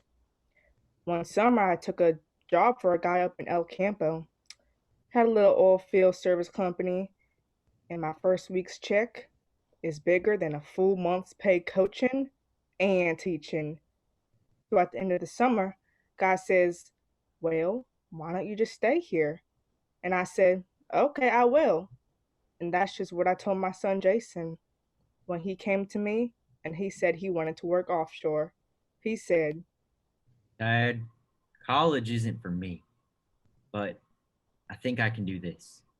and I said, "If we're going to do it, Jason, do it right." And he kept moving up, moving up. He was probably one of the youngest tool pushers out there. This industry did right by my son, and he believed in it, like I do, like I still do. A guy wants to make a decent living in this country, you should not stand in his way. Against strong opposition from the Louisiana legislature, President Obama has issued a temporary moratorium on all deepwater drilling in the Gulf of Mexico, halting work on 33 offshore rigs. The president met with the families of the 11 men on Thursday, with many beginning to call this disaster Obama's Katrina. One thing I'll say is I never thought I wanted to go to the White House. Arlene Weissy. It's impressive. It really is. It was never anything I wanted to do. But then once I got there, I was like, wow, this is really something, just being there. It's real fancy. It really is. When we met with President Obama, Bill Anderson. He explained to us his decision about his moratorium on offshore drilling. And I told him, "Mr. President, don't do it. Please don't do it. We need to keep drilling. We need to keep drilling for the country. We don't want to keep buying all our oil from Middle East. We don't want to make them rich. I don't. I want it to come from right here in America. Create more jobs, and I know my son Jason would want that too." I know this creates a difficulty for the people who work on these rigs. But we need to know the facts before we allow deep water drilling to continue. We don't want to lose any more of our sons. We told the president that moratorium was wrong. Every one of us did. Well, not all of us told him that. Keith Jones. I agreed with the president. Not a very popular position here in the South, but I'm a rarity here in Louisiana. I'm a registered Democrat. Out of the 11 families that were with him that day, I'm pretty sure I was the only one in the room who voted for him. Obama came up to me and he shook my hand and he said, Let us know if there's anything that we can do. well, I looked down for a second, think of something to say, and when I looked up, he was already on to the next one. Goodbye. Mom says, well, he's the leader of the free world, Arlene. You should have talked faster. That moratorium was declared because 11 men just got killed and a rig blew up.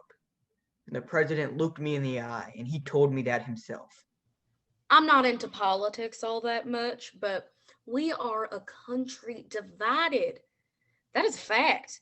And you do hear a lot of bad things about Nancy Pelosi down here. Ah, Pelosi this, Pelosi that. Throw darts at her picture down here in West Texas, but if that woman wasn't sincere, she could have fooled me. After Obama left, she sat down with us in the room a long time and she just let us say whatever we needed to say. And that was probably more meaningful than anything. But when Obama stopped the drilling in the Gulf, I just thought, here we go again. 2 countries. That just didn't make any sense to me. None of us can survive without oil. That's our future out there. That's the only middle class we got left in this country.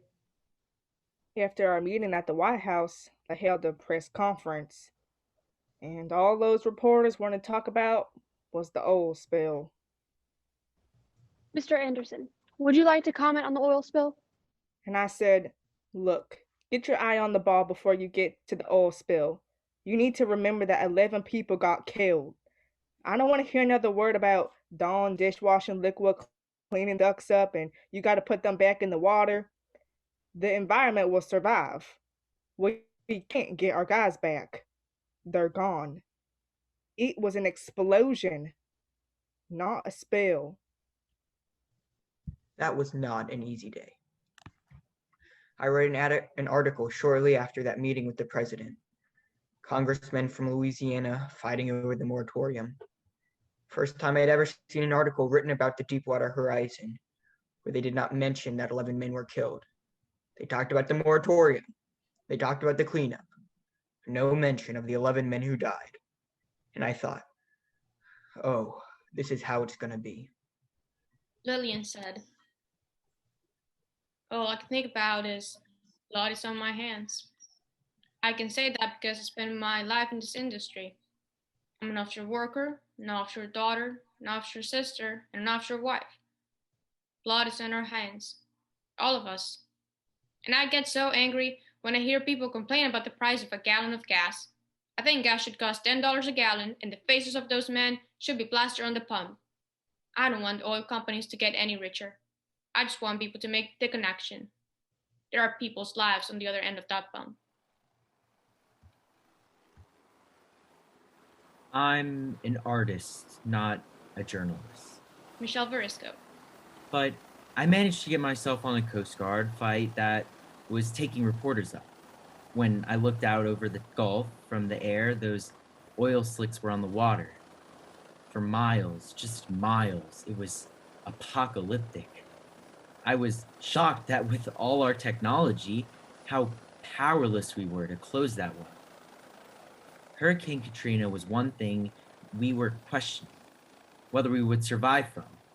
But this? I thought, how in the hell are we going to survive from this? I'm Lisa Jackson, head of the Environmental Protection Agency. Administrator Jackson is also a Louisianian. I want to give a summary of our primary environmental activities, including dispersant use, waste management, and beach cleanup. You can't stop the oil if it's moving faster than 7 knots. Harry St. Pay. That's the law of physics. We have to minimize the known threat to the environment to the greatest extent possible. Now, here's our next choice. Which habitats are we going to allow it to affect? The offshore environments, that exposes sea turtles, a lot of sea mammals, bluefin tuna, all the pelagic ocean-going species. We can affect those, or we can affect the most sensitive life stages of everything. Because at the time of the year this has occurred, in the spring, everything's spawning, everything's nesting, everything's sprouting in our estuaries. That's thousands of species of birds, plants, and fish. That's my choices. And so, the EPA, the state, authorized dispersants. We do not like the idea of this Corexit dispersant, but we think it is better to apply it in order to keep the oil from hitting coastlines. The decision to use dispersant or not to use dispersants, man, that's a heck of a decision to have to make. Dispersants contain a mixture of chemicals that break down the oil into smaller drops that can sink below the water's surface. There are environmental trade-offs and uncertainties associated with the widespread use of large quantities of dispersant. Dispersants are usually sprayed from the air, but they devise a way to inject it at the source, something that had never been tried before. The decision to use dispersant was the hardest decision of my life. We knew that we were transferring the effects from one habitat to another. We survive things here in Louisiana. We are resilient people. But with the marsh we're losing, the storm surges just hit harder and harder. These marshes are the only thing left between us. Our way of life, our home, our families, everything. When those marshes are gone, so are we. When President Obama came down to Venice, I had a plan. From Venice to the edge of the marshes, about 2-hour boat ride. So I had a plan to put up jack-up boats so we could have men and women on there so we can keep this oil out. I was told, No, it's not necessary. when President Obama came down to Venice, he said, Captain Stanton, what do you think? Captain Stanton said, We do not need Billy's jack-up boats, Mr. President.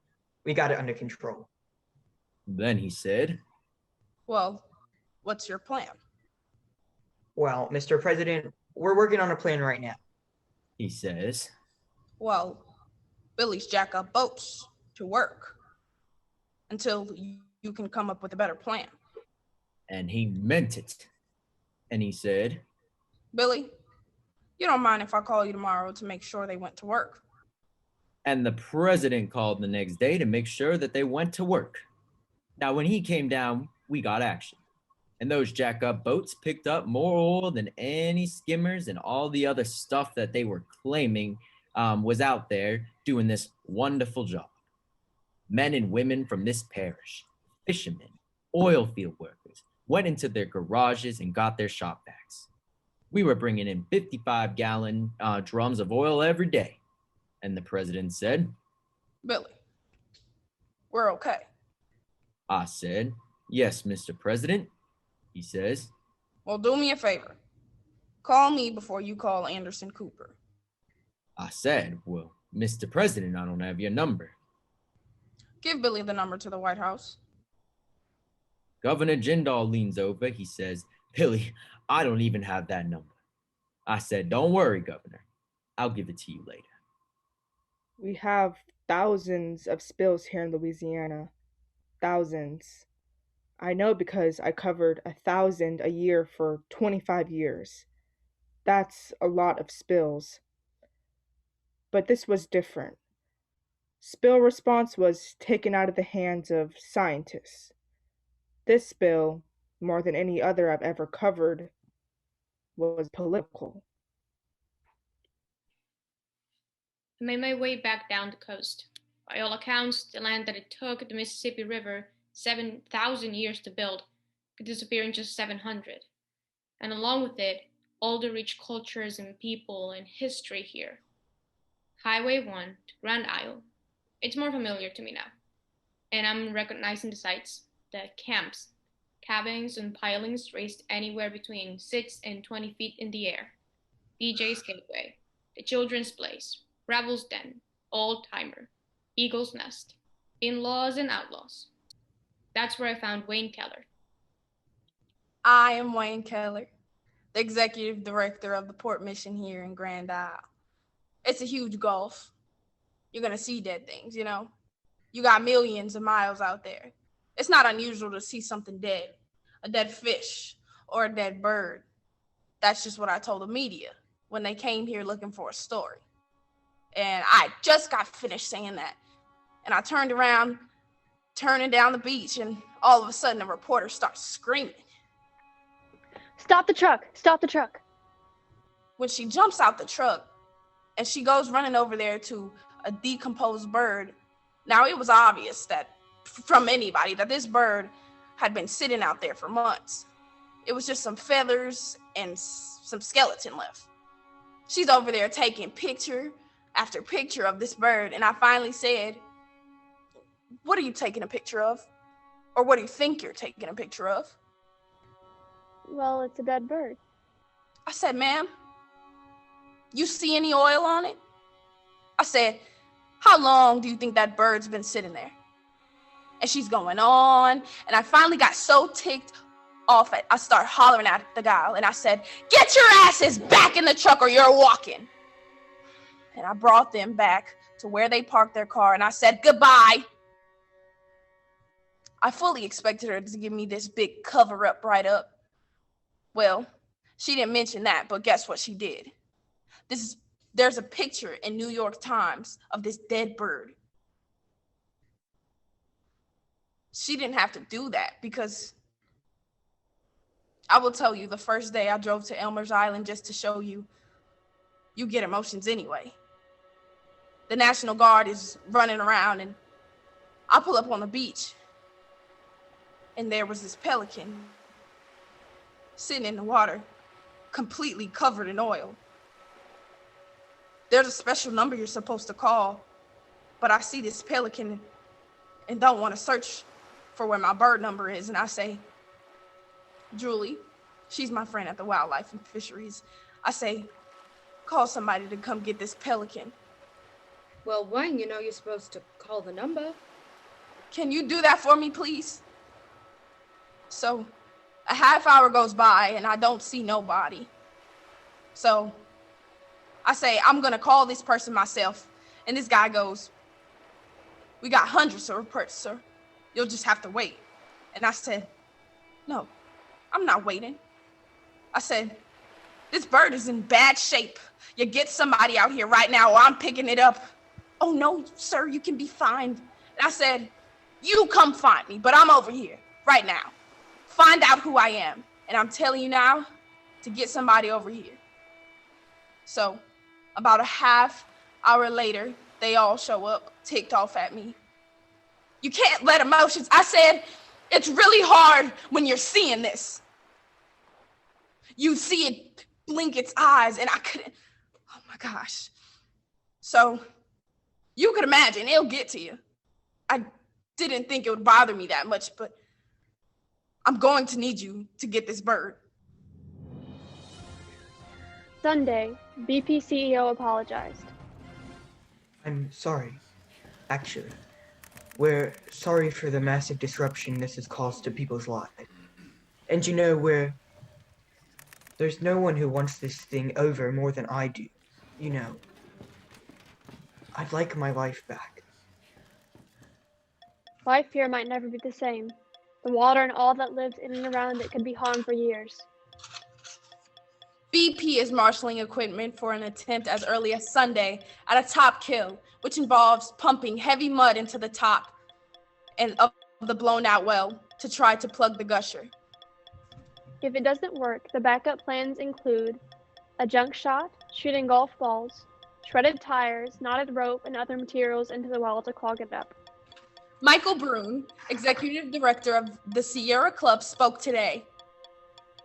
We're now looking at a scenario where response plans include lighting the ocean on fire, pouring chemicals into the water, and using trash and human hair to stop the flow of oil.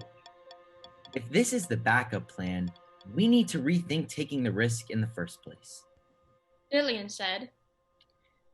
BP was throwing everything they had at this thing, but all money in the world couldn't buy a quick fix for this. And by this point, the whole world was watching. When I first arrived in Houston and looked around at the seafloor video for the first time, it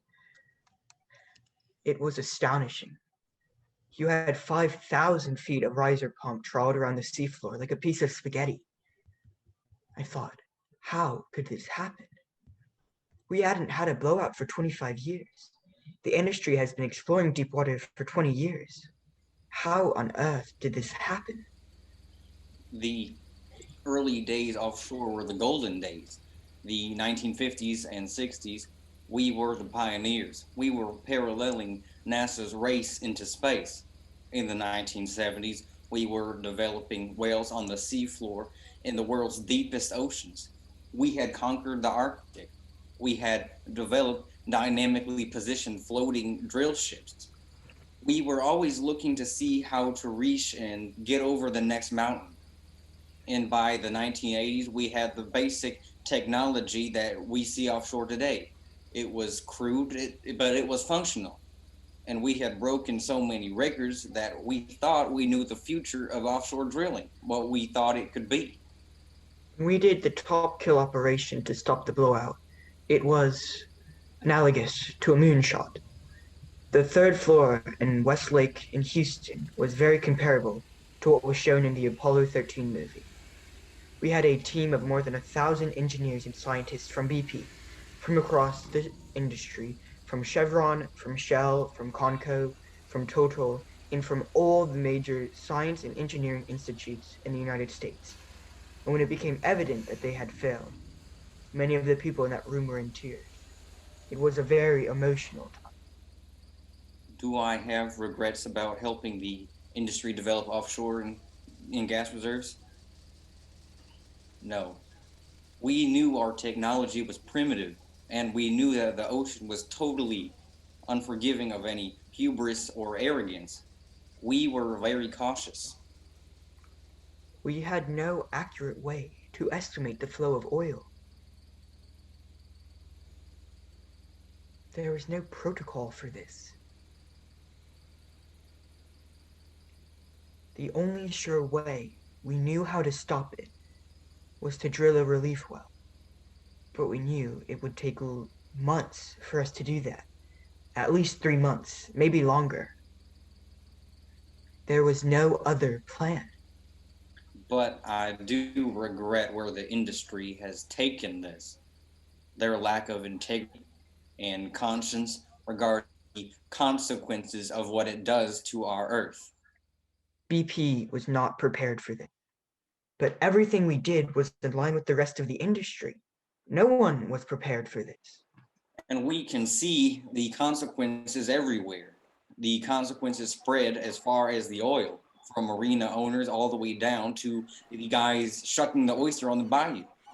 You could go down there and talk to some of those guys. All depends on how far you want to go. As a fisherman, you have ups and downs. Yeah, Bartholomew. Your good days and your bad days.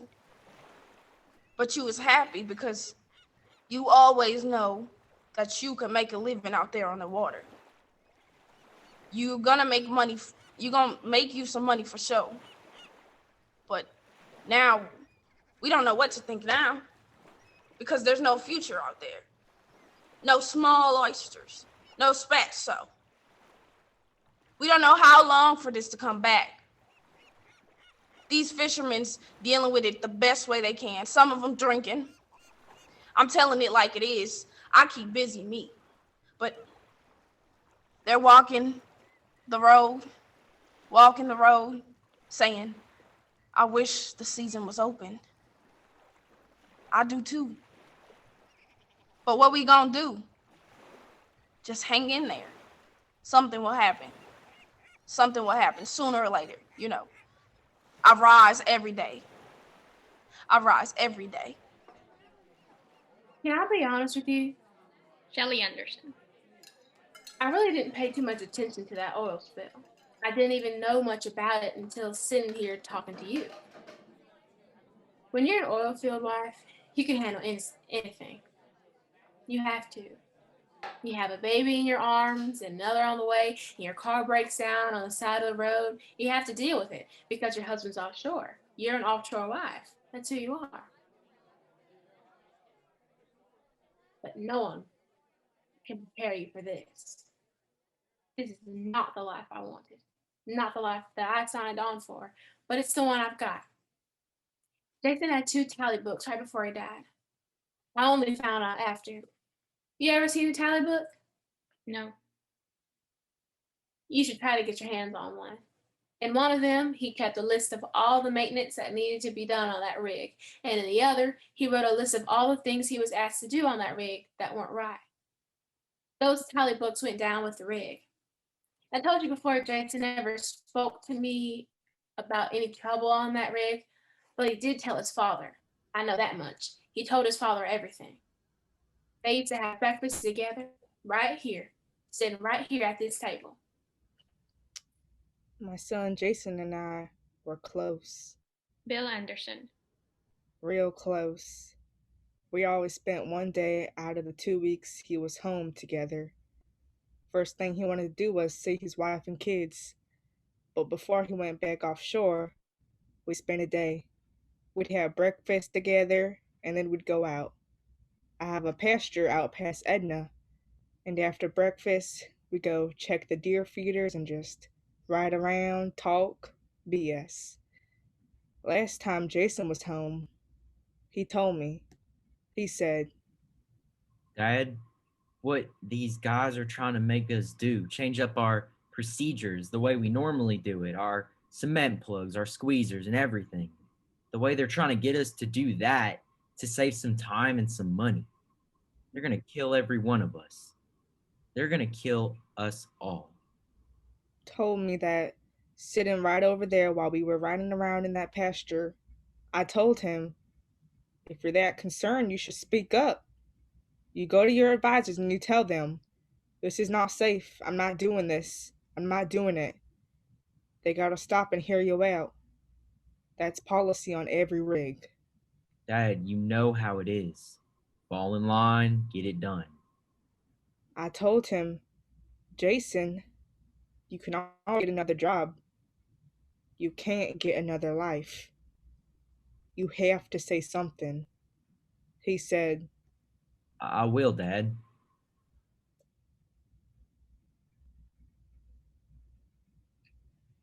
This well from hell will be in the rear view mirror soon enough. Jason said, I will. But he'd never leave his guys behind to save himself. The well control part of the job, Jason took to heart. He knew that him and the guys in that drill shack were the buffer. They're the buffer between life and death for everyone on that rig. Jason was right there in the rig shack, shutting it in when it blew out. He was doing his job. And as heck would have it, there it is. The millions of gallons of oil that have gushed into the Gulf of Mexico and BP's efforts to fight the massive leak with chemical dispersants are turning the Gulf into a lifeless, toxic stew of oil and chemicals. I was worried about getting sick myself. Jonathan Henderson. I was knee deep in the oil so many places, so many different times. I had it all over me. My hand was numb. I was breathing in the fumes. I would ride my bike ferociously all over New Orleans, drink a lot of tequila, and sweat. That was my own voodoo antidote to try and detox my body. But you know what? I had the luxury of getting out and then getting in and going home. The people who live down here, they were here all day in, day out, in a war zone because that's how it was. Whenever anyone says that we need the oil industry to survive, I just say, don't you see? Those rigs out there in the Gulf are the ticking time bomb. That oil is coming for us. BP has begun recruiting men and women from the Gulf Coast region in an effort to create a citizens' army of cleanup workers to combat the spill. They're calling it the Vessels of Opportunity. You know where the Popeyes is on Canal Boulevard? Meet me there at 4 o'clock. I got to see Dr. Mike later. There's God and there's Dr. Mike, so I can't be late. Jerry Danis is waiting for me at the Popeyes in the camouflage printed Ford Bronco. He says, Hey there. Don't laugh. I only paid $35 for this car. It's paid for. My wife told me just to get the hell out of the house, go to Walmart. I just pace around. I just don't like to sit still. He had a prominent tattoo on his neck, a pair of scissors, down his throat. On one side, the word cut, and on the other, throat. The cops already asked me once what I'm doing here. We can't stay here. Follow me. I'm going to speed. I'll slow down when we have to. When we get to his trailer home, Jory says, I'm going to sit outside so I can smoke. His wife Jolene is there too. I tell them, I'm going to record this. Is that okay? I want to see that first. I don't want my words being used against me. You understand? Okay. About 4 months ago, I was talking to mortgage companies. I was talking about our $85,000 house. I was talking about having this refinery job for a long time, doing what I had to do, stable work. Look at me now. I'm useless. Pause. You want to be part of history. Yeah. I mean, really. Yeah. That's going to be in the history books in 20 years. I'm not trying to be famous. I'm not looking for a handout. I thought I was doing something good until it got worthless. BP say, come get y'all groceries, ribeyes, anything you want. You know what I'm saying? Get in 10 days, we was making $3,000 cash. Where are you gonna make $3,000 cash in 10 days when you're sitting on a boat? We were living on $300 a week, and he said, but Joe, it's $300 a day. I said, we ain't gonna have no extras, but our bills are gonna be paid. I said, Jory, don't go. Something told me. But that's what he kept saying. Jolene, this is part of history. I want to be part of it. I want to be part of it. I was in the Venice location in Plaquemines Parish area where the Mississippi Canyon is located, and I grew up on the bayou myself. I knew how to handle our trawl boat. When we got up there and they started giving us containment booms and everything, we were all modifying our ways of doing this, doing it your MacGyver way, try this, or we got a better way. We're containing it this way. And in all reality, it was just, we couldn't contain half of it, couldn't absorb it, couldn't do anything because it was so thick. I alone myself should have took a picture. I put a deck brush straight into the oil, let go of the deck brush, and stand straight up, bobbing on like that. Well, guys, we got longitude, latitude, 36 north, 36 south, go over this location, go to this location for a month at a time, helicopters flying over, giving coordinates, scooping up oil so hot, it's so smelly, so different, but $300 a day, $300 a day. You wanna go take a shower after this is said and done? I'm going to bed. It's gonna be all right. I'm gonna be all right. Ribeye in my stomach, wonderful, yes indeed. But then the dispersant come into effect. B-52s, many B-52s took the same coordinates we did. They're going to the left, spraying the dispersant. We're going to the right, pick up the gunk, the big thick stuff that's left over. I forgot which scripture it is in the Bible that Jesus turned water into wine. That wine sparkled like crystal clear glass until you're looking through like that ashtray right there. When that dispersant hit the water, it looked like a million broken mirrors. It sparkled. It was beautiful. You would pass through it. What's that smell? What's going on? What's all this stuff? What's this? What are we going through? When I seen that, I started thinking to myself about coming home. He'd been gone for a month out there on the water, on the jack-up boat. For the last 2 weeks, something changed.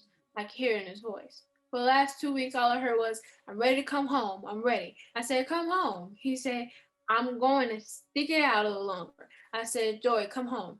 Every day, every day, every day. I wish I had a video camera. I could give it to you. You wouldn't have to go through all that bull of finding different stories like this one, that one. But I'm going to tell you, I can't give you no more than what it is. You stress the issue of the effects. No respirators, okay? No training. They gave us all Tyvek suits and gloves. That's it. No instructions or anything. No nothing. They gave us a paper to sign that if we saw any sea turtles, we would go call the number. That's it. And then it was pretty much like, make it up as you go. So this is how we did ours. We get one section of the containment boom, pull it out of the water, I have a drum right there coming out of the water. This stuff's weighing 30 pounds one length, 6 foot long, and this oil, nasty, smelly, whatever. Your mind set 300 a day. Your mindset family. Your mindset doing something good. I'm doing what I gotta do. But I'm grabbing it like this, pull it out of the water, have a drum right there, boom. An 800-degree heat, you're about to go into cardiac arrest.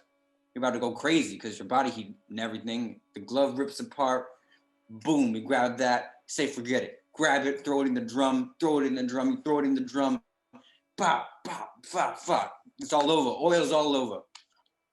I had to tape the glove up tight enough to keep it on my wrist. I was feeling panicky, just get it off. I said to my friend, Lance, cut it. Lance, cut it. Panicking, just get it off of me. You know? Finally, I get it off, pull it off, get this one off, get that one off. Now we're embalmed in this oil because our whole boom come up, the whole containment boom. When I got showered in oil. I can't explain myself real good.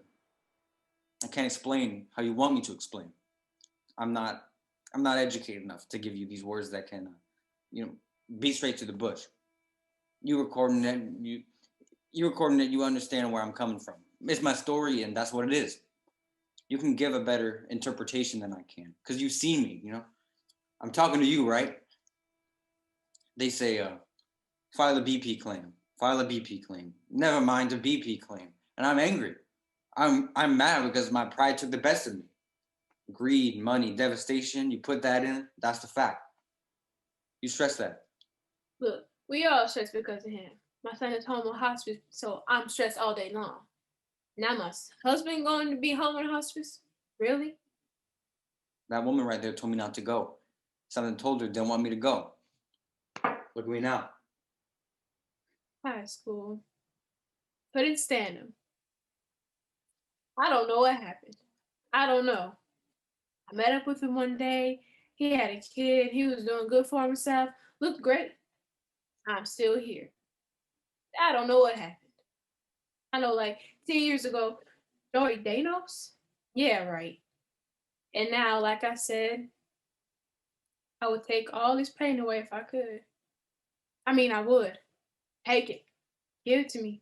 I'll die for him. I would. So, a play, a screenwriter, a movie. You ever seen your life before, like crystal clear water, when you smell the chemicals, okay? Now look at me now, sitting home with kids, a wife, no income, no possibility of an income. Losing weight, sporadic rage. You gotta control yourself, Stomach pain so sharp that only cortisone gets me right.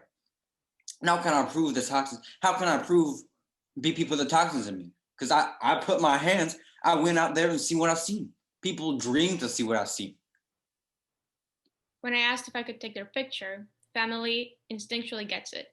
Jolene goes inside and comes out carrying their young son, Cade, severely disabled. He can't walk or talk. He has a tracheotomy, a feeding tube. She places him between Jory and herself. 3 girls line up behind, Randy in the center.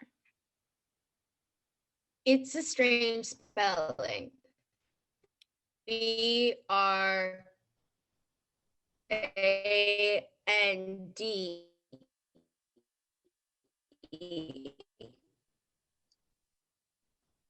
Randy stands in the center, her face serious and stoic. How she thinks she looks pretty. She looks really good when she doesn't smile, when she looks mean. Does she look mean? She's photogenic like that. She's an artist, like you. Randy doesn't flinch. She holds the pose. Right in the middle. Now take those things out your ears. Maddie, Randy, Morgan, Jory, Cade, and Jolene. Grand Bayou Trailer Park, Thibodaux, LA, Louisiana. The media always asks when you have a big oil spill, were there any impacts from the oil? Yes, you have an oil spill, things are gonna die. Oil is toxic, and who can forget those images of the brown pelicans completely covered in oil? But as tragic as that is, that's one of many organisms that's dying out there. But you don't see those other organisms. You don't see the small piping plovers because when they get oiled and sick, they crawl off in the weeds and die. They're never quantified. Never. Spartina, severely damaged. Black mangrove, highly susceptible to oil. Those small islands behind barrier islands, those islands aren't coming back. Oil caked on the surface on the marsh, dolphins washing up. Can't be too emotional about it. You have to prove all this stuff. Prove it in court, prove it scientifically, and that's hard to do. Some of these things will never be quantified. Never. Took 87 days to stop that blowout. July 15, 2010. The media finally declared Macondo well in Mississippi Canyon 252 is effectively dead, only after spawning about 5 million barrels of oil into the Gulf of Mexico. And sometime later, I attended a meeting in Houston in the Shell building there talking about offshore safety. I had gone down the elevator with a man who had gone to work at Shell, who is now a president at Shell. So he had done much better in life than Bob. We went down to that bottom floor. He jumps in his limousine car and I waved goodbye as his car pulled out from the sidewalk. The bumper sticker across the back of the car said, "If you're not standing close to the edge, you're taking up too much room." And I thought, aha, that's the explanation. The industry wants to stand very, very close to the edge and presumes that you know where the edge is. The days of poking a hole in the ground and the oil bubbles up are long gone. We now have gotten into extraction systems so complex, you had better know where the edge is because the consequences of failure are so dramatically greater. And we want to go to the Arctic? Are you kidding? A blowout during the winter under the ice? Oh my God. I've had to confront my colleagues at Shell and they show me all the gizmos and I say, I think that's too risky. I know we have the gizmos to do it, but is it really worth the risk? So what's the solution, Bob? Well, the solution is quite simple. It consists of stop, think, don't do something stupid. That's it. Had we done that at Fukushima Daiichi, there would be no Fukushima Daiichi. If we did that at Katrina, New Orleans before Katrina, there would be no disaster there. If we had done that at Macondo, there would be no Macondo. 1 year later. On the 1 year anniversary, Arlene Weissy. Transocean took us out on a helicopter to the sat. On the ride, people were talking and the pilot said, "That's it." And everybody is looking out the window, looking at it. Got real quiet. I know it's silly, but I thought, Adam, rise up, rise up. You know, everybody says, you don't have any closure. You didn't see him in a casket. Let me tell you what. I don't think I'd ever be the same if I saw my son in a casket. That would just...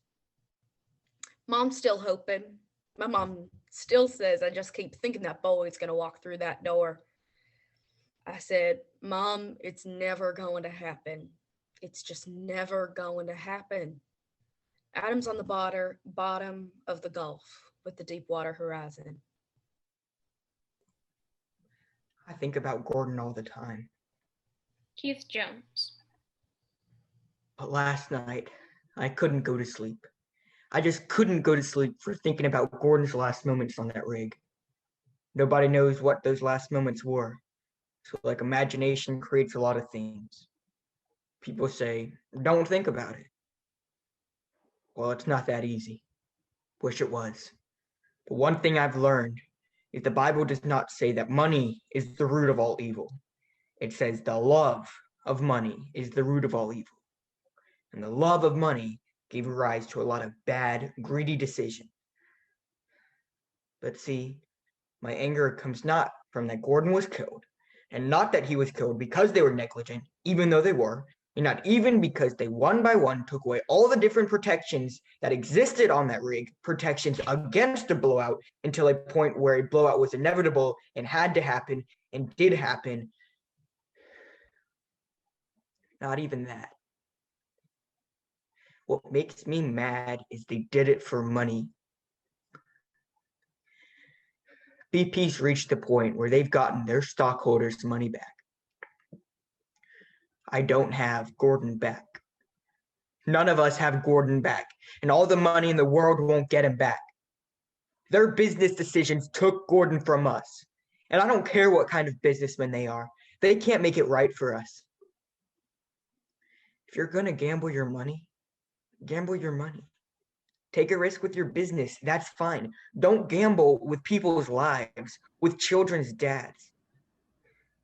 Don't gamble when you can't afford to cover your bet.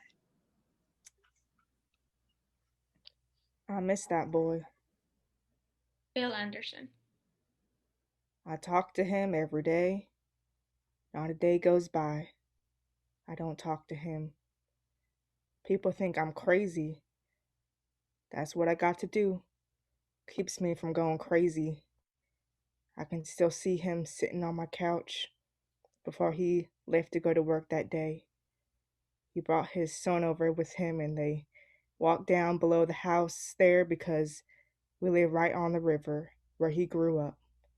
He said, I just want to go down and look at the river. And that's what he did. People around these parts always want to show you how high the water line was in their house after Katrina. They'll have you over for Good Friday, crawfish boil. They'll say things like, There are no strangers here. this is a play where they measure time in hurricanes. Katrina, Rita, Gustav, and Ike. Like a list of cousins in a large extended family. Hey, listen. We are more than a sum of our tragedies. Make sure you tell the world that. And more often than not, they'll want to take you out on a boat or down a road, and they'll point to an open water and they'll say, you see all that water? All that water used to be land. Hey, who's playing me? You gonna have a Brad Pitt playing me? He'd be great playing you, Carrie. I would give him a few pointers. Y'all know Brad Pitt? No. Have you heard the one about the Cajun barometer? No, Carrie. What's a Cajun barometer? I don't know. If the rope is dry, it's sunny. If the rope is wet, it's raining.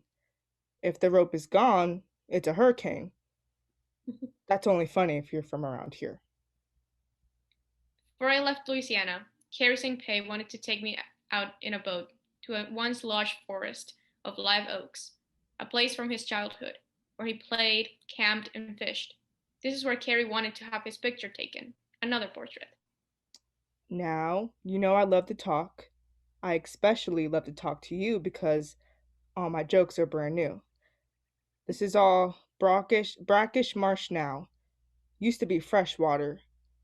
The Gulf is encroaching. Careful where you step. Your foot will go right through like quicksand.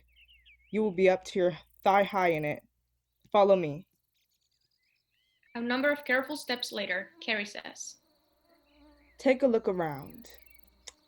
Down here, we're exposed to this beauty, this culture. We're so used to it, we don't think it's anything to be proud of. But it is. You go to other places, you start realizing that.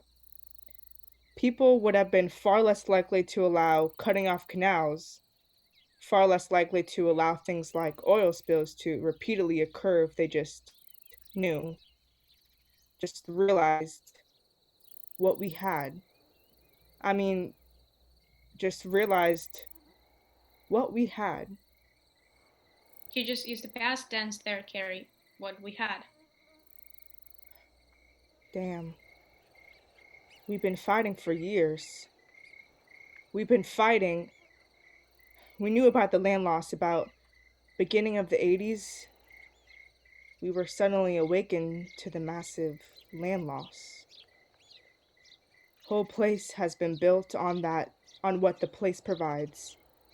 You can't separate the place, the physical place from the people. The real tragedy is that the people, we didn't take care of it. Part of that was based on ignorance, not knowing the ramifications. But there was definitely a period of time where we knew full well what we were doing, but we continued to do it. But by that time, the industry had a death grip on the political influences on the system. We have to stand up to these oil companies. We have to say, you want the oil companies? Here's our terms. The world outside of us is so fragile. Michelle Verisco. We don't know how long we will be here. Our time is limited, and we all know that. We're on the precipice. We're Atlantis. Maybe this renaissance in art, culture, and intellectual thought in life, it's our last hurrah before we become extinct, before we become the lost world. These fishermen, they're going to be on these bayous till hell freezes over. And I hope that our judicial branch of government will stand for these common people that have literally lost everything. BP was here, yeah, they were.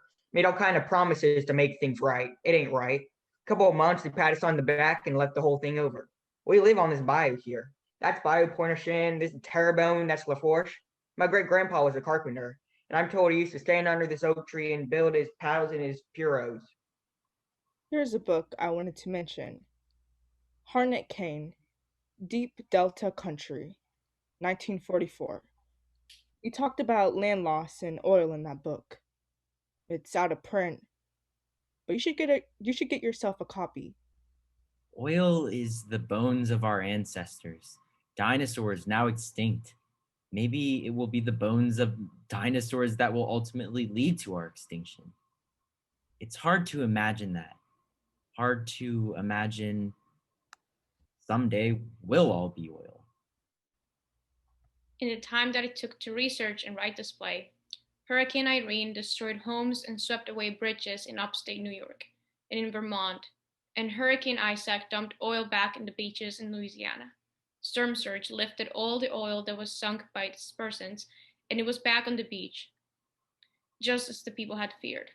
And then Hurricane Sandy hit New Jersey and New York, and I remember a conversation that I had with Bill Platt, a conservation biologist, who told me how lonely it was to be a biologist at this time in history, when everything is becoming extinct, a time of mass extinction. We were in a nature preserve, and we were looking out across Lake Pontchartrain when he said, 100 years from now, we're going to be someplace very different than we are now. Baton Rouge looks like to be on the coast. New Orleans is a dead man walking, and New York isn't too far behind. We were looking at the northern skyline in distance as he said it, and we all went silent for a long time. So, how does it end? Well, I guess it either ends with the end of civilization or it ends with hope. Well, there's no hope for many species, but there is hope for us if we wake up. But I meant your play. How does that end? Drove across the Louisiana border one last time to Blessing. You know, when the Coast Guard called off the search for the missing men, they never actually said, your husband is dead. He didn't know. They sent a letter, says presumed death, but it's not a death certificate. Makes a lot of things in life harder, just on a practical level, not to have that. I didn't have the key to his safe. I had to hire someone to come over and break into that. But when I did, I found out that he was planning a second honeymoon for us. Our 10-year anniversary. He had arranged for us to have the same room at the same resort. I miss him so much. Sometimes when I fall asleep, I find him in my dreams. He doesn't talk in my dreams anymore. He only smiles that crooked smile with his eyes barely open. I keep thinking about that night at the casino before that last hitch. And Jason and all the guys around him, there were never any long goodbyes. The comings and goings were a part of life, just the way things were, except for that last one, that truck ride to the airport. Shelly, if anything were to happen to me out there on the rig, would you and the kids stay in the house? I kissed him goodbye, and then I said, "Do you want another kiss?" He said, That one was real nice. "Why didn't I say, don't go, don't go, don't go to work today? I got a bad feeling." But when we said goodbye in that truck, we both knew that it'd be the last time we'd see each other. We didn't say it out loud, but we both knew. Life is funny that way, isn't it? Harnett Kane, Deep Delta Country. Pouring down out of North America's heart, the Mississippi nears the end of its long travels. And suddenly it finds itself in a new land, a region in some ways like no other in the world. From New Orleans to the Gulf of Mexico, for 115 miles or so, spreads the river's deep delta, and it can be admitted that the terrain and the population alter before the eye. End of play.